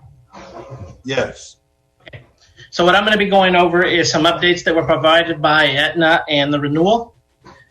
First off, here's a quick agenda. So I'm going to go over the Aetna Prudent RX recommendation and explain what that does. The Aetna Maintenance Choice is actually a program that you have in place today. It's just to reaffirm that it is in fact in place, and there is one other option that you could potentially take action on. I'll also go over the calendar year 2021 insurance premiums and the recommendation made by Gallagher. We'll also review the Aetna Medical Services renewal. As you know, you're on year 2 of your 3-year agreement. And the Aetna stop loss renewal recommendation as well. The stop loss renews on January 1, 21, and we have already received the renewal from Aetna. So having said that, I'm going to start off with the Prudent RX recommendation. If you recall from the last meeting we had where I went over some reporting, you might recall that I mentioned that an area that we needed to pay more attention to was on your specialty drugs. This is the part of your pharmacy program that deals strictly with specialty drugs, and those are the drugs that are actually costing the county the most money. If you look at this this slide here to the left there, it does show that your specialty prescriptions, they make up 31% of your pharmacy spend. That is a huge amount of money that goes strictly to pharmacy for specialty drugs. Right below that, you'll notice that only 0.8%, so not even 1%, 0.8% of all your prescriptions are specialty drugs. So once again, it shows the magnitude of the cost of these drugs, and that's where we wanted to look at and start looking at opportunities to save money there. Your overall specialty spend has gone up about 9.3%, and again, these are the drugs that you see on TV. They're heavily advertised in magazines, commercials, and they're several $1,000s a month. Down there at the bottom, right here where it says your top 5 contributing specialty classes, these are the drugs that we're referring to. The specialty classes are for psoriasis, there's inflammatory bowel disease, osteoporosis, asthma, and erythromelalgia. These are the ones that are, again, driving the cost. So what we did is we took another snapshot here and we looked at your utilization in comparison to last year, 2019, and where we are today. And so if you look at your specialty prescriptions and through July of 2019, you had 290. And now we're up through July, we're at 308, an increase of 6.2%. That's highlighted there in yellow. If we look at the number of utilizers, that are folks that are actually using these drugs, there were 60 last year through July of 2019 and 61 this year through July 2020. Again, keep in mind, your specialty drugs are making up less than 1% of your total spend on pharmacy, but since they're so expensive, that is what's driving the cost on pharmacy. If you look at the bottom here, also highlighted in yellow, this is your specialty net cost, again, through July of 2019, 1.3 million. We're up 8.2%. July 2020, we're at 1.4 million. So what we did is my team reached out to Aetna, which is your pharmacy benefit manager, PBM, which happens to be CVS. And we asked them to start looking at programs that target specialty drugs. On some of our other clients that are with other PBMs, there were programs that targeted specialty drugs. And you may have heard this before because you see it on TV when there's commercials for these drugs. It says that if you cannot afford your copay or you cannot afford this drug, they give you a phone number or a website to go to, and they say that copay assistance may be available. These manufacturers have copay assistant programs. So these manufacturers are willing to pay a lot of money to help patients get their pharmacy drugs at no cost to them. And what that means is when you say no cost to them, if they have insurance coverage, that means they're helping them with their copay. So if you look at this quick slide, you have approximately 3,800 members, almost 3,900. It's public sector. Your specialty copay today is $20. You have 56 specialty utilizers, and that equates to about 176 scripts.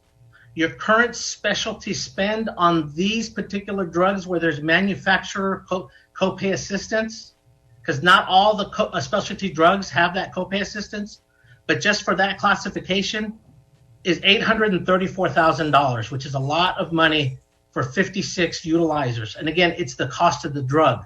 And so if you look at the actual copay, when I refer to the copay assistance program, they're looking to help the employees with this $20 copay.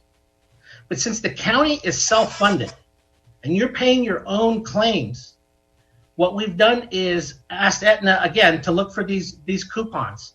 And we've seen this done with other pharmacy benefit managers that we do business with here in Texas. And so Aetna has created this program, and I'm going to explain what it actually does. Is it takes that, in a nutshell, it takes that assistance or that coupon.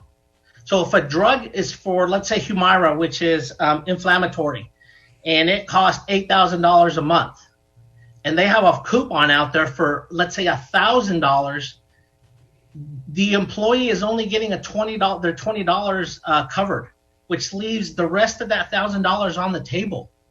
So what this program does is it inflates the copay or the member's portion of the drug so that the county also gets the remaining balance of that manufacturer assistance coupon that's left on the table.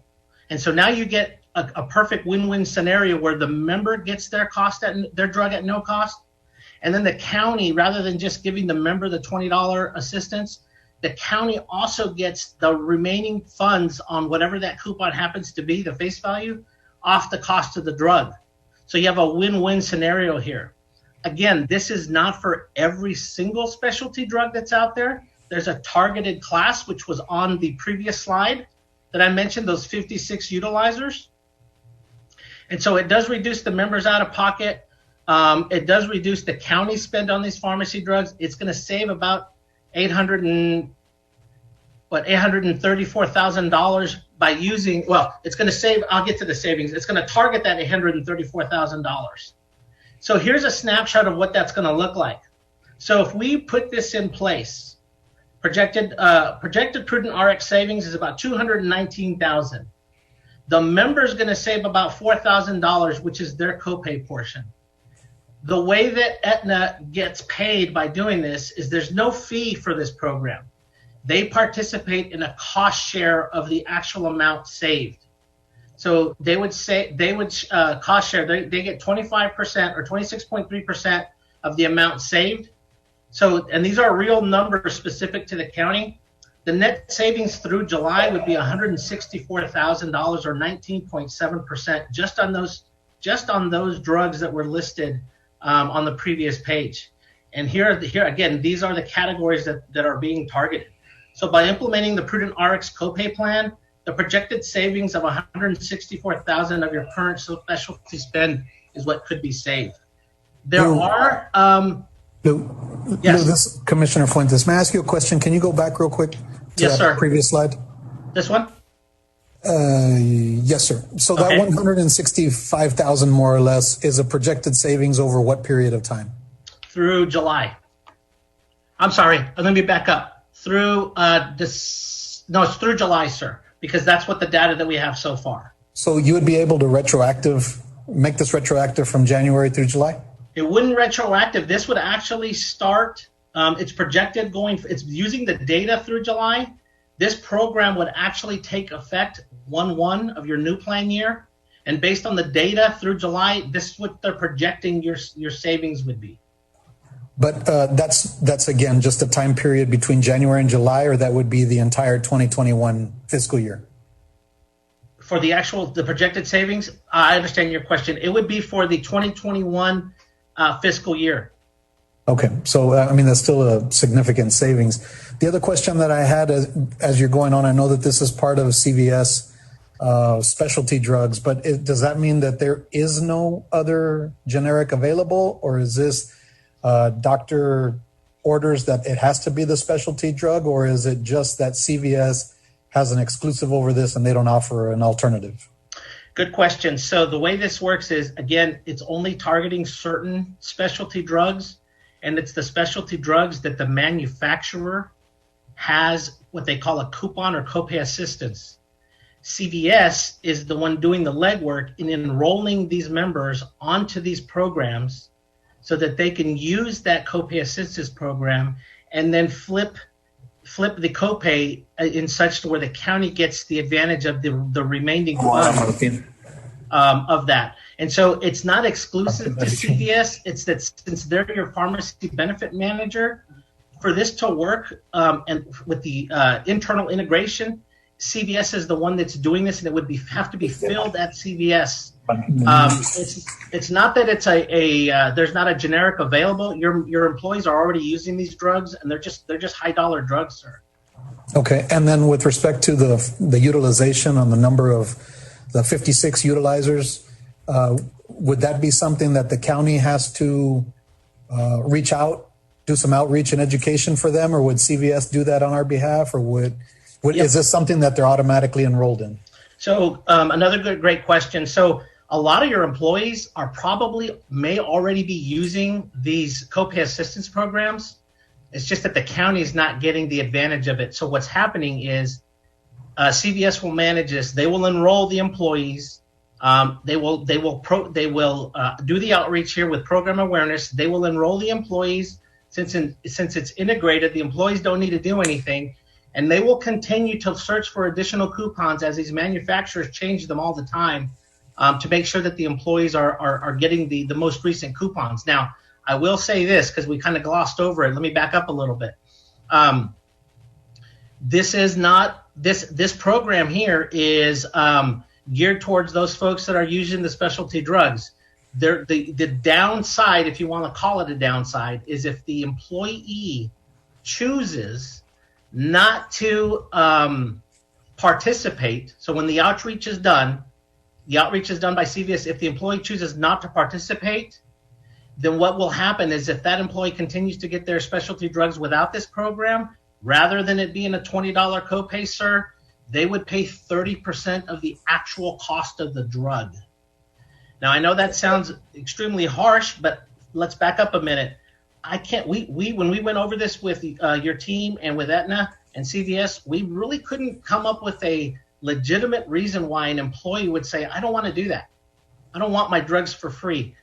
There's CVS, you have 50, I have the number here, 50 some odd people already using CVS for their specialty drugs. So there's access. But I want to make sure that you understand that the downside, if there is any, is if a member says, I do not want to participate. And again, I can't think of a reason why they wouldn't want to get their drugs at no cost. They would pay 30% of the cost of the drug. I agree with you. It certainly doesn't make any sense. But, sometimes people are like, no, I don't really want to handle the paperwork, or I don't want to enroll just because it's an inconvenience. Without violating any HIPAA laws, is there a way for us to know who those people are so that we can do our own outreach? I can ask to see if we can. Well, here's the thing. So we won't know, right, until we implement it, and then you get a list of those folks that don't want to do it. We could probably give you the number. I don't know that we could give you their actual names because it would tie them to, again, HIPAA. I will tell you that you'll probably more than likely find out who they are when they're asked to pay the 30% of, let's say, a $3,000 to $8,000 drug. A phone call will probably be made, and then they will more than likely change their mind. Well, then I'll participate in the program. Is this something that CVS is doing or Aetna is doing? Because can't we have the network itself, the representatives from Aetna or CVS reach out? They are going to be doing the reaching out. They will be doing the outreach, sir. Okay. All right. Thank you, Lou. I'm sorry to interrupt. Yes, sir. I have a question before you go on. On those 61 persons that are taking specialty drugs, did we make sure that they had gone through some sort of step therapy before they got to that really, really expensive drug? Yes, ma'am. And in quite honesty, by the time you get to these drugs, you've gone through all that therapy. There are programs in place where you can't just go straight to the most expensive drug. So that's all been done on the front end. And a lot of these drugs are self-administered injectables. Some of them are infusion drugs that have to be done in a doctor's office. So it's not like a lot of these folks are going to the pharmacy and waiting at the window and walking home with these very expensive drugs. The doctors are heavily involved. And so all of that legwork has been done up front. Okay. Thank you. Yes, ma'am. So if I can continue through this, unless there's any other questions, this would go into effect 1/1. Again, the downside, if there is one, would be that if somebody chose not to participate, and the folks that they're doing the outreach will actually do it for them on the phone. But if they choose not to, then it would be a 30%. They would pay 30% of the cost of the drug and not the copay that's being charged today, which is $20. Again, this is targeting that less than 1% of your specialty spend, but it's creating almost 31% of your specialty spend. Mr. Adios. Yes, sir. If I may, and I think you answered the question, but it's $1 million question, so I'm going to make sure we understand. Yes, sir. Back to the 60 users. There's no way that we can push them to a cheaper drug. Is that accurate? Correct, because those drugs simply, there is not a lower cost alternative for these particular drugs. Now, eventually there will be. Some of these are new to the market, and as you may or may not know, there's an exclusivity once these drugs come out for a period of 7 to 10 years before a generic alternative is allowed to be made by other manufacturers. Once that happens, there's a restructuring of the formularies altogether. But by that time, sir, there's probably another new drug, and then the step therapy once again continues to see if they can go from that drug to the newer one. But to answer your question, you are, yes, sir, there is not a lower cost generic alternative for these folks. And do we, as part of our program, evaluate or I guess verify that the use of the drug is necessary? On specialty drugs are probably managed more closely than any of the drugs out there to make sure that people are actually adhering and that are compliant. Because if these drugs are being dispensed, they want to make sure that they're being used. There's a lot of interaction with the pharmacy benefit manager and the physician. I just see, like, if this was private sector, there'd be companies that would find ways not to provide this because it's just way too expensive. On the private sector side, yes and no. They would probably skinny down their formulary so that it wouldn't be an option at all.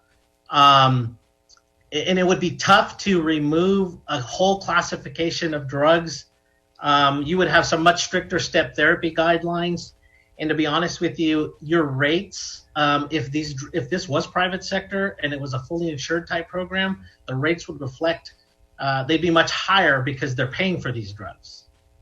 In this case, you're self-funded, and the county, the taxpayers are paying for these drugs. And that's why it's important that we find programs that'll help with whatever cost-saving measures we can. But at the same time, I mean, the county could realistically, if it wanted to, could say, well, then we choose not to pay for these drugs either. But then then you run into the 56 folks as to, well, then what other drugs would they take, and it wouldn't be as effective. But that's happened like with compounds, right? I mean, compounds have been eliminated for the same purpose. And so I'm sure at some point people were the beneficiaries of compounds, but because of their expense, they were somehow removed. Compounds. At what point do we get that option? Well, and that's a good question. So as we continue to look at data, as we continue to look at the data, and if we see these numbers go up, then we would need to have those conversations internally. And do you want, how strict do you want to get with your formulary? Remote desktop, because that I just want to make sure that we know that there's an option. And I'm not saying that I don't want to pick. I'm not picking on anyone. It's just that at some point, you have to make an economic decision too.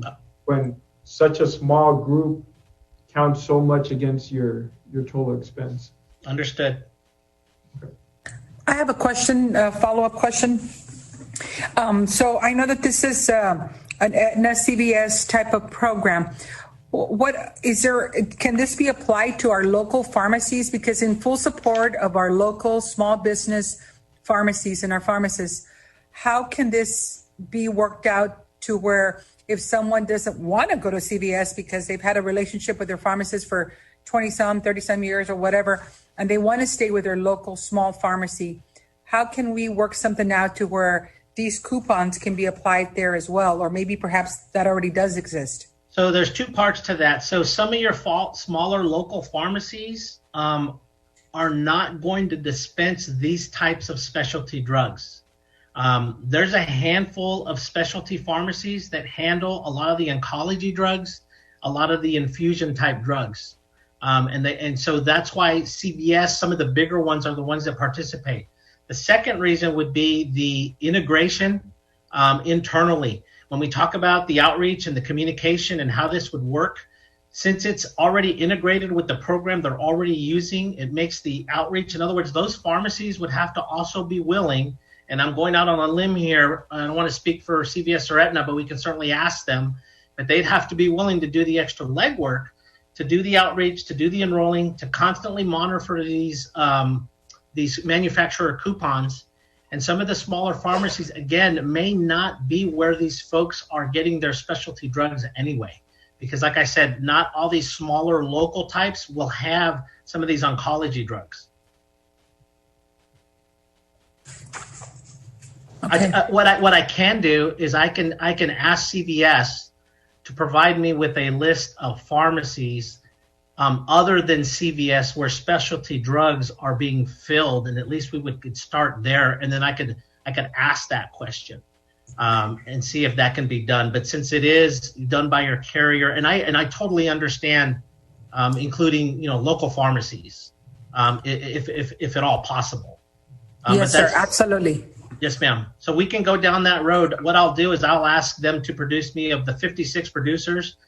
56 utilizers or the 61 utilizers, the ones that are not filling at CVS, where are they filling?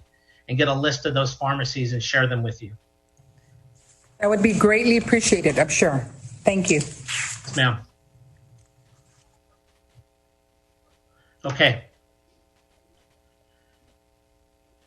So that is the Prudent RX recommendation on specialty drugs. Again, this would be for a 1/1 effective date. The other thing that I'm bringing up here, you already have this in place, and this is your maintenance choice. Again, this means that employees are getting their 90-day or their maintenance drugs at a 90-day supply versus going and filling their drugs on a retail basis and paying 12 copays a year. They would only pay 4 because they're getting the 90-day supply. Again, this is done at a CVS pharmacy. If the employees choose, this is not a mandatory, they can opt out and choose not to fill it there. The downside would be that if they go to a non-CVS pharmacy to participate in this program, they would not get the 90-day supply. They would continue to only get 30 days. You guys are on what we call the 2 fills allowed at retail, meaning they would allow them to continue to get their 90-day supplies at least 2 more times before implementing, okay, now you can only get 30 days because you haven't decided to participate in the plan. That's currently saving $250,000. If you did the one fill allowed at retail, meaning that you would only allow one fill before implementing the program, that savings would bump up to $291,000. Again, this is the program at $249,000 that you have today and have had. There's really not a recommendation here other than, did you want to shorten that time period where somebody would be allowed to make a decision to move to the program or not and still get one refill instead of two refills before only allowing the 30 days. I mean, other than that decision, this program has been in place. It's saving you money. I am not aware of any major disruption or hiccups in the plan. Again, this does allow somebody to go get two fills before they're only allowed to get 30. Moving it to one would shorten the time frame for the person to be integrated into the plan. Do you have any questions there? Okay, I'm going to continue to move on. So the next item would be the proposed health insurance premiums. So a couple months back, I started working with your staff, with Sergio and staff, and going over cost projections with our underwriters. And in conjunction with the Aetna stop loss renewal, which we'll go over here in a little bit, we looked at last year's claims, looked at this year's claims, I believe claim data through June, and asked our underwriters to project forward so that rates could be set. The county is running very well. The projection came back at a negative number. I certainly don't recommend reducing the rates because anything could happen, especially during the COVID situation that we're in now. So the recommendation, based on where we stand with projections and the fact that the county is running well and continues to run well, is that for the next plan year, we do not make any plan changes up or down and maintain the same contribution for the county and leave the rates the same as they are today. I think the county will find that if they've talked to some of their neighboring self-insured or even fully insured public sector, that you guys do sit in a unique position where others are faced with having to make plan changes to offset increases, or they're having to infuse the plan with money going forward in order to maintain their self-funded program. So the recommendation was made and is being made that the proposed health insurance premium are at no increase and the plan designs remain the same, with the exception of the two recommendations I made earlier on the pharmacy.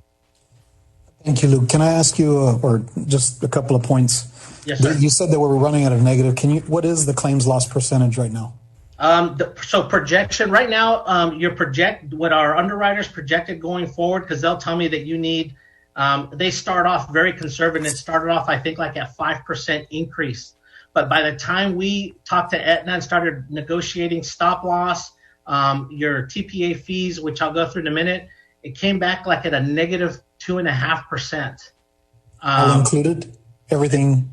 Everything included pharmacy fees, your fees, which is your premium and your fees and your claims. What it does not include in that projection is, I believe, Angelica Tapia in finance on Sergio's team alluded to the fact that their overhead cost for operating that department is included in their formula when they're funding. I didn't include that. I strictly included your claims and your fees, and then we moved forward with the projection. Does that include stop loss reimbursements? It does, sir. It does. So you're still with the reimbursements, you're thinking that we're going to be roughly 98%. It also or so. Yes, sir. It also includes the rebates. Okay. And again, last year, I believe that we upped the funding in this to get it to a more appropriate level, which so I can appreciate that. And I would never, we've been running in a negative, I guess, for a few years now. And I think that the fund balance in there is, or the balance in that insurance line item has not been sufficiently funded. So I would say I would agree with you in leaving the funding level at a minimum the same. Yes, sir. And especially, you guys heard me talk a couple months ago when we talked about the COVID situation and what that's doing to claims. At some point, you may see some of these postponed or canceled non-essential surgical procedures rescheduled in the first quarter of next year, or they may not. And so for that reason, that little unknown piece, stop-loss carriers included, they take all that into consideration when coming up with their numbers, and so did our underwriters. And they recommended that we hold, that we don't, again, just like you said, we don't want to reduce. Now's not the time. And it wouldn't hurt to build up somewhat of a little bit of a fund balance going forward for a rainy day. But typically you see, even in self-funded plans, rate increases that are much very, very high, 15, 20, 25%. For us to be able to maintain and run at a claims loss less than 100%, that's really, really good. I agree with you. Yes, sir. Most of my public sector entities have dealt. I have you and one other that have not had to do that this year, and everyone else is doing quite the opposite. And I think, Eddie, that goes back to some of your initiatives there with being healthy, getting that staff with the telemedicine, to call in, stay away from emergency rooms. I think all of those initiatives that that we use at the county level, Ms. Walpa's, all those initiatives, the Stay Healthy initiative, all of those things factor into having a better claims loss percentage. For sure. A lot of credit to Diana, and I mean, all the effort she's making going to all the different departments and getting everybody to to make these choices. I think she's doing a tremendous job, her and Flora and the rest of the team. I have a question. Where would we be if we had not had such an interruption that COVID has caused? We really only have a 2%, difference there. Would we have been at a negative? Well, it depends. We don't know. We don't know if, what those canceled surgeries would have been, because they're not essential. So they're not tied to diagnosis projected forward. Otherwise, they would have been deemed essential. They weren't. So not that they weren't necessary. They were able to be postponed. But to answer your question, you could potentially have been very close to trend, around 4 to 5%. Actually, trend is about 7 to 9%. All in, I think even if without the COVID, I still think that you guys would have been below trend, probably looking at a 4 to 5% without the COVID situation. So that's why I would, and the fact that the stop loss, which I'm going to go back here in a minute, came in extremely low. When we did the projection, we were very conservative, and we used a 20% increase on your stop loss renewal. And it came in way below 20%. Again, because of the claims utilization. And they also, Aetna, take the COVID situation into consideration when calculating these numbers. Well, hopefully the silver lining in this will be that people will have developed new habits of perhaps utilizing the telemedicine a little more often, which is really helpful to our insurance, our fund balance, as well as not just running to the emergency room for a headache or a sore throat, but rather waiting to go to either a night clinic or for the morning or something to that effect. So hopefully there will be some good habits developed from this. Agreed. So I'll continue to move forward. The next item that will need approval would be the Aetna Medical Services renewal. As you know, we're coming up on year 2 of your year 3 contract with Aetna, starting on 1/1/21. When you all awarded the business to Aetna, this was already included in the package that they would increase their medical fees in years 2 and years 3 by 3% over the initial fee that was awarded to them on their first year in 2019. And so I went ahead and put these in here. As far as the fee was $25.50, it'll go to $26.27, and then in year 3 it'll go to $27.05. At which point, the county can decide: do we continue with an optional year to renew, and that renewal would be negotiated with Aetna because they only put the cap on the first 3 years, or would at that point we start talking about RFP, which I'll talk a little bit about after we we go over the Aetna stop loss renewal. So how competitive are these charges? They're competitive. Now, I will tell you, since we're looking at fees, I don't want to downplay fees at all. But your total spend on your health plan, fees only comprise 4% of your total spend. So we need to look at them. They are competitive from what I've seen out in the marketplace.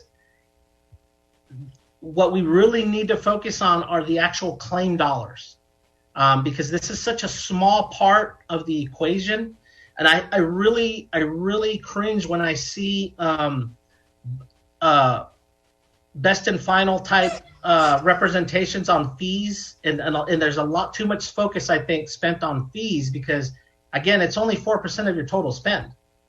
But to answer your question, Judge, these are competitive and they are in line with what we see in the marketplace. 3% escalator for the first 3 years is what we see, and these are competitive. Thank you.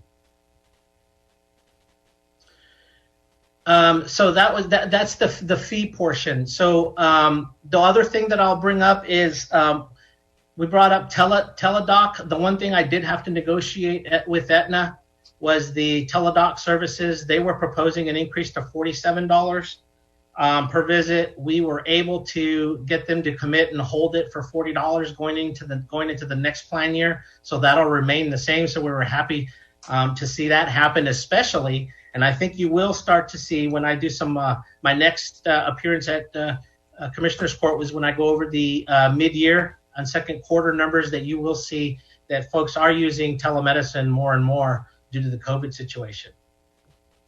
Well, it's better than an emergency room. That is exactly sure. Now, when I talk about that, there are still some emergency room issues we need to work out, but you are right. It is way better than an emergency room. So let's look at the Aetna stop loss renewal. So Aetna submitted their renewal. Their initial renewal came in at 10%. I went back and negotiated that down and asked them to come in. I gave them a lot of claims history, a lot of claims data, some feedback from our underwriters to go back and reconsider, because I did think they could do a lot better considering where you're when I talked about our cost projection and when we told you where we thought you needed to be and you could hold rates, we went back. They did come back with their second attempt on the renewal, and it came back at a 4.9%, which is in line with the utilization trend on stop loss. And that's basically taking last year's claims and projecting forward and taking medical inflation into consideration. That's not even calculating risk. It's just trending forward is around 9 to 12%, and you guys are at 4.9. I did go over certain scenarios with your team about the possibility of moving to a 325 individual stop loss limit or even a 350. But when we did the math, there's only about $160,000 worth of savings between bumping up from 300 to 50,000. You currently have one person that's hit the ISL. You have one that will probably hit it within the next month, and potentially another one by the end of the year. So that would be 3 people. That would be $50,000 more than you're paying today on the 300 than the 350. And so basically it's going to wash away that savings. And again, given the COVID situation, I don't think that was the savings merited moving to a higher amount. So Lou, why, if that's the case, if we have one that's met the threshold and maybe 2 projected to, we're paying $1.8 million and getting a 5% increase. That doesn't make a lot of sense either. Well, again, if you recall trend, just taking the claims going forward is 9 to 12%. They gave you a rate pass last year, Aetna did. And I believe you guys moved from either the year before that from 275 to 300. And so at 4.9% at a 300 limit, given and again, I sent them the models. This is how many should be at the 300 ISL. This is how many are today. This is where we think they should be. And they came back with a 4.9. Now, we were recommending that you take the renewal for 2 reasons. One, it is fair It is in line with what we saw with claims. The other piece that you need to consider is that when you have a third-party stop loss, let's say we were to RFP that and see if anybody would come in more aggressive. And again, keep in mind, Aetna could use another month's worth of data and change this number. But if you go to a third party, now you no longer have the integration of Aetna with Aetna. It would be Aetna with, let's say, a Gerber or a Sun Life or what have you. And the question there now becomes how quickly, when somebody hits their $300,000 level, how quickly, because there needs to be exchange of data, claims data, notes, all kinds of stuff, are they able to refund the money back to Hidalgo? Because there are some third-party stop-loss insurance carriers. There's some really good ones, but there are some that do take a while and delay getting that money back to the county. And so all of that was taken into consideration. Now, our recommendation is to go ahead and take the renewal and move forward. Again, if the commissioners feel that this would merit maybe potentially put it out to market, we would need to do so very quickly. But if we do go that route, I would make sure that RFP does have questions as to the turnaround on how quickly they get that money back to you. Because, you could have $1 million claim and you're waiting for that $700,000 to come back to you.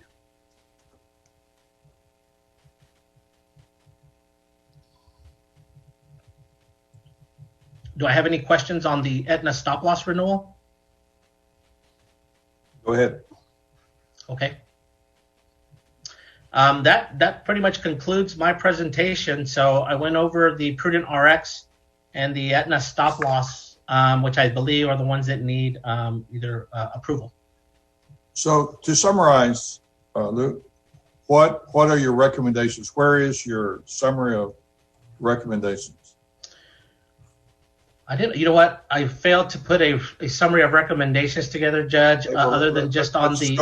Let's just go. Okay, so our recommendation is that you go ahead and move forward with the addition of the Prudent RX program to target the specialty drugs, 31%. Judge, I'm going to go ahead and remove myself for this conversation. Okay. So the Prudent RX drugs recommendation, would any of our employees be affected negatively if we accept your recommendation? The only the only employees that would be affected negatively are those that chose not to participate. And how will they be affected? They, rather than if you participate, you pay nothing for your specialty drugs. If you do not participate, you would pay 30% of the cost of the drug. But this is very fair, and that all we're asking them to do is help us get the $1,000 rebate. Or more. Yeah, you said that there's no reason for them to say no to this 30%. I can't think of any reason that somebody would say, I'd rather pay 30%. The only inconvenience I could see that somebody could come up with is that they would have to go to a CVS pharmacy. But most of them, the majority of them are refilling at CVS anyway on the specialty side. Okay, and what's the second recommendation? The second recommendation would be to accept the Aetna stop loss. Actually, there's a couple here. So the Aetna to continue with year 2 and accept the renewal under the Aetna administrative agreement. Okay. The next one would be to accept and that grows it by from 2550 to 2627. Correct. 3%, Judge. Okay. And then the next one would be to approve and accept Aetna's stop loss renewal at 4.9%. It's an additional $108,000 a year going forward over today. Okay. That it? Yes, sir. Okay, so obviously your recommendation is not to go out for proposals, is to renew to renew the agreement we have with Aetna. Yes, sir. Lou, and also for the premiums to remain the same. Oh, yes, sir. Forgot about that. I'm sorry. The other recommendation would be is that the county not increase the employees portion or the county's portion, that there's a rate hold. That's okay. I'll make sure I put a summary together so we don't overlook any of this next time. Okay. Do we need a summary to make a motion, or how do we do this? Commissioner, I don't believe you need the summary. He has detailed what you're approving in 3A, lowercase a and b would be 3 of the recommendations, and his second one is already taken care of in uppercase B. So if you all want to take A. So I can make a motion to follow Mr. Arias' recommendation? Marty, is that how I do it? Yes, sir. And you will be taking action on A, lowercase a and b with his recommendations, and uppercase B, all inclusive. I'll make a motion to do that. Second. We have a motion and a second. All those in favor say aye. Aye. Motion carries. Thank you, Lou. It was very informative. Thank you. Helpful. Thank you. You guys stay safe. Thank you. Continuing on with 18B, Executive Office 1A, discussion, consideration, and action to approve a necessary CARES Act Relief Fund expenditure to cover costs not accounted for in the current budget and cannot be lawfully funded by line item allotment or allocation for Hidalgo County advertising campaign in order to assist the county functions related to public health measures addressing the ongoing COVID public health emergency.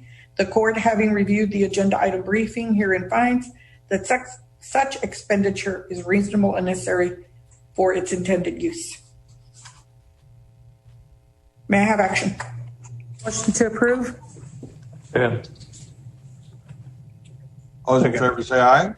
Aye. Aye. Motion carries. Item B is pursuant to the restatement of agenda item back on April 21st, 2020, exemption from competitive bidding requirements under Texas Local Government Code, Section 262, 024A, 1 and 2, attached herein. Second. I have a motion and a second to approve. All those in favor say aye. Aye. Motion carries. Item is C, acceptance and approval of an invoice from AIM Media Texas for COVID-19 digital media public service announcements or ads, mitigating efforts with authority for the county treasurer to issue payment after review and auditing procedures are completed by the county auditor, $37,275. Motion to approve. Second. Now, is this part of that amount that we allocated for this, Marty? Yes, sir, I believe it is. No, you believe it is or it is? Well, I'm going to say it is. Okay. We have a motion and a second to approve. All those in favor say aye. Aye. Motion carries. Item C, precinct 3, 1. If applicable, pursuant to Hidalgo County's exiting elected officials expenditure policy under 3.1, parentheses 1, requesting approval of supplemental agreement number 2 on contract number 161, LNG Consulting Engineers, DBA LNG Engineering for Veterans Boulevard, State Highway 495, project to be extended the termination date of October 13, 2020 to October 13, 2022 in order to complete the scope of services for this project. Move for approval. Second. Okay, we have a motion and a second. We talked about this before. I just want to make sure that the new commissioner coming in has an opportunity to voice his opinion regarding this matter. So there's opportunity for him to reduce the deadline or not. There's an opportunity for an incoming elected official to terminate the agreement. Okay, with cause or? No, it is the county's sole choice or a 30-day termination notice. Okay, we have a motion and a second to approve. All those in favor say aye. Aye. Motion carries. Item C2, pursuant to Hidalgo County's adopted and current exiting elected officials expenditure policy. Action on a request to purchase type D hot mix asphalt from current awarded vendor Valley Caliche in the amount of $161,490 through the submitted requisition as posted on the agenda. Move for approval. Second. All those in favor say aye. Aye. Aye. Motion carries. Item D1, Precinct 4. This is requesting approval of work authorization 2 under the contract number C19210 with MEG Incorporated for on-call engineering services to provide construction material testing for the Lynn San Manuel Veterans Park project. Move for approval. Second. All in favor say aye. Aye. Aye. Motion carries. Under E1 for HIDA, 1, acceptance and approval to accept the reimbursement memorandum of understanding between Hidalgo County and the Hidalgo County HIDA Task Force for janitorial services at the HIDA buildings. Recommend approval. I'll move. Second. We have a motion second to approve. All those in favor say aye. Aye. Aye. Motion carries. Item B is requesting authority to continue the current MOU under contract number C15374A for utility services at the HIDA buildings while being occupied by HIDA at the percentage and reimbursement rates contained in the agreement. I recommend approval. So moved. Motion to approve. Second. We have a motion second to approve. All those in favor say aye. Aye. Motion carries. Under F1, under facilities management, discussion, consideration, and action to approve a necessary CARES Act Relief Fund expenditure to cover costs not accounted for in the current budget and cannot be lawfully funded by line item allotment or allocation for the purchase of touch-free, hands-free plumbing fixtures for countywide facilities upgrades and retrofit improvements in order to mitigate the spread of the virus, to assist the county public health expenses addressing the ongoing COVID-19 public health emergency. The court, having reviewed the agenda item briefing, herein finds that such expenditure is reasonable and necessary for the intended use. May I have action? So moved. Second. We have a motion and a second. This is happening all over the United States. Everybody's retrofitting all doors and stuff like that because of COVID. So Absolutely, Judge. Yeah, and Yes. this is part of the use of our COVID fund, which is for that purpose. Correct. We have a motion and a second to approve. All those in favor say aye. Aye. Aye. Motion carries. Item B is exemption from competitive bidding requirements pursuant to Texas Local Government Code 262-024A1, an item that must be purchased in case of public calamity if it is necessary to make a purchase promptly to relieve the necessity of the citizens, and 2, an item necessary to preserve and protect the public health and safety of the citizens. May I have action? So moved. Second. We have a motion and a second to approve. All those in favor say aye. Aye. Aye. Motion carries. Item C is requesting approval to purchase plumbing fixtures through vendor Morrison Supply Company in the total amount of $470,020, subject to compliance with Form 1295. So moved. Second. We have a motion and a second to approve. All those in favor say aye. Aye. Aye. Motion carries. Item 2 is acceptance and approval to award a proposal received from Noble Texas Builders, LLC, the job order contractor awarded vendor through the county's membership and participation with the TASB Board Cooperative Purchasing Program contract number 581-19 for the repairs of the Hidalgo County Courthouse Annex 3 roof with authority to process purchase order for the submitted requisition in the amount of $56,945, subject to the final price verification and reconciliation, which have been done. So move. Second. We have a motion and a second to approve. All those in favor say aye. Aye. Aye. Motion carries. Under G1, I believe I already read item 1A. Does the court wish to take action and proceed? Yvonne's recommendation was Because of the timeline, Judge, to take action today. Motion to approve. Is there a second? Second. The motion is second to approve. All those in favor say aye. Aye. Aye. Motion carries. And item B is requesting exemption from competitive bidding requirements under Texas Local Government Code 262-024A1 and 2 and for a personal service attached herein. So move. Second. Okay, now what are we doing again, Marty? We're exempting for a personal service with the contractor Upper Valley Mailing Services for the folding, insertion, the inclusion of a self-addressed stamped envelope. I see. Okay, so but it's what items are we taking action on? GB right now, G1B. Okay, I'm sorry. Thank you. I thought you said something else. We have a motion to approve. All those in favor say aye. Aye. Aye. Motion carries. Okay, G1C is approval of a personal services contract number 2020-485 with Upper Valley Mailing Services for ballot application for voting by mail for registered voters who are 65 years of age and older, subject to final approval as to legal form through the civil section, DA's office. Motion to approve. Second. We have a motion and a second to approve. All those in favor say aye. Aye. Aye. Motion carries. Item 2, also for Elections Department. A, discussion, consideration, and actions to approve a necessary Help America Vote Act, aka HAVA CARES Act Relief Fund expenditure to cover costs not accounted for in the current budget and cannot be lawfully funded by line item allotment or allocation for the Hidalgo County Elections Department to purchase Hart Verity controllers to assist with increase in curbside voting of government and of the county's efforts of mitigating the ongoing COVID-19 public health emergency. The court, having reviewed the agenda item briefing, herein finds that such expenditure is reasonable and necessary for the intended use. I recommend approval.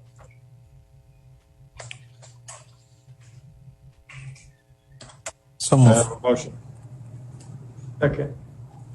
We have a motion to approve. Motion and second to approve. All those in favor say aye. Aye.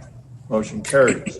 Item B is requesting approval to purchase Hart Verity controllers in the amount of $57,983.22 through the county's membership and participation through the TASB Buy Board Cooperative Purchasing Program, contract number 622. I recommend approval. Motion to approve. Second. We have a motion and second to approve. All those in favor say aye. Aye. Motion carries.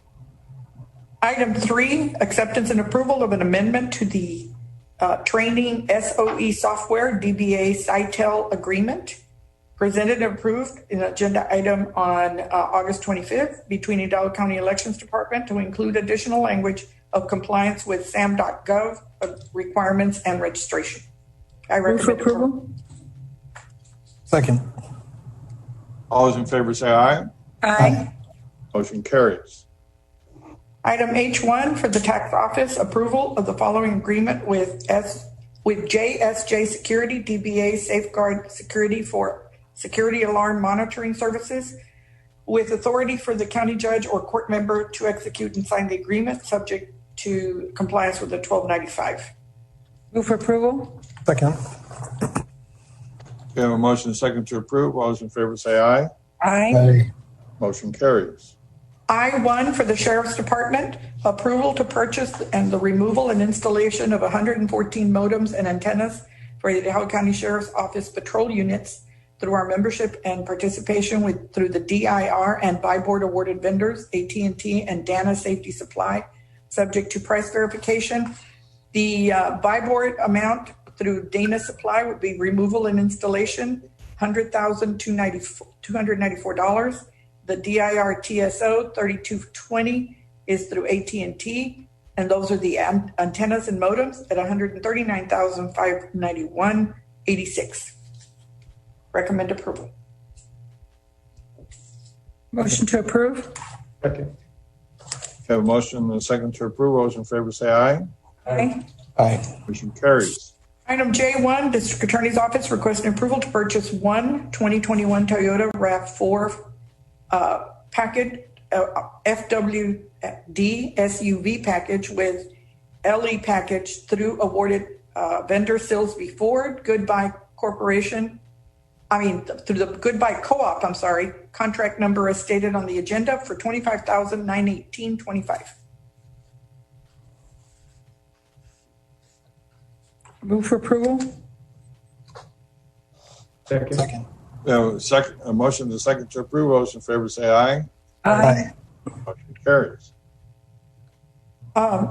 K through countywide, a presentation of the sole responsible bid received, meeting all specifications and/or requirements from Pavement Markings Incorporated for the purpose of award and approval of the contract document in connection with the title project striping markings of county roads, county parking lots, and miscellaneous county-owned sites through the RFB as posted, and all observations have been handled and taken care of. I recommend approval. So moved. Second. We have a motion and a second to approve. All those in favor say aye. Aye. Motion carries. That's all I have. Thank you very much. Thank you, Lynn. Judge, Commissioners, item 19A, one update on ongoing county-owned building construction, relocation, and renovation repair projects. As stated at our last Commissioners Court session, the tax office in Weslaco is now operational, and we encourage all of our constituents in the area to please visit and go by with respect to any tax services or motor vehicle services that are required.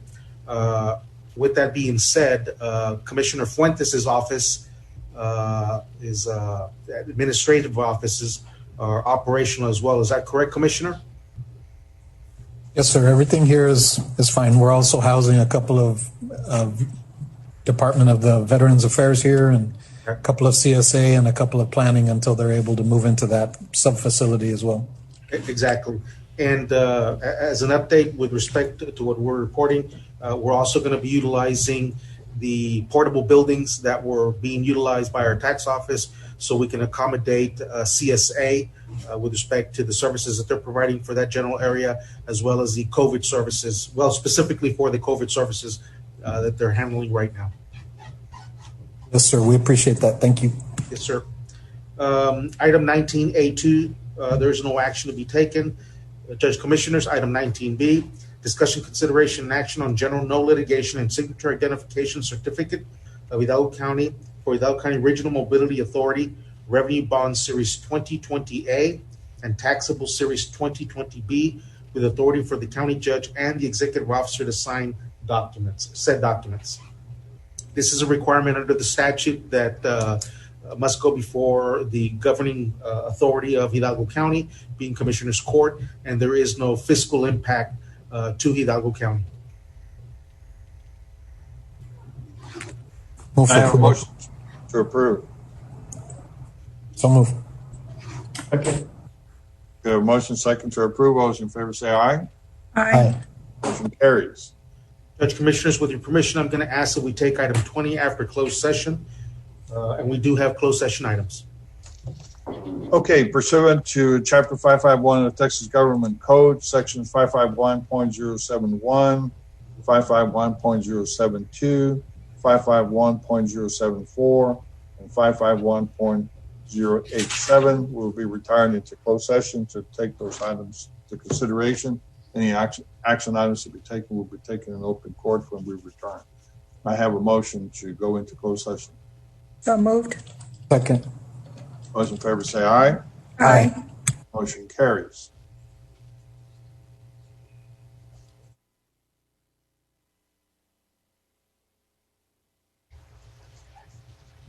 Thank you, everyone. We're back. It's 1:21. We're back from executive session. Valden.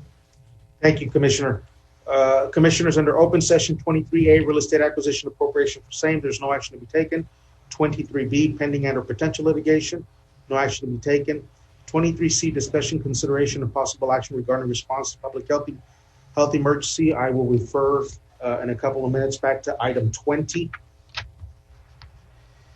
23D, Gilbert Espino et al. Versus City of Elsa and Hidalgo County. Judge Commissioners, with your permission, I'd like for Ms. Josephine Ramirez's office to please look at the suit filed and advise accordingly. And I will also be working with Jones Galligan Kilosano from Weslaco on this with Councilor Ramirez on behalf of Hidalgo County. Can I have action to that For effect? approval.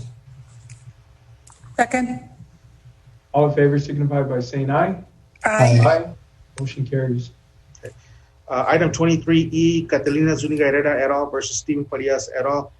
Commissioners, we will proceed as directed, and I will bring this back for next week.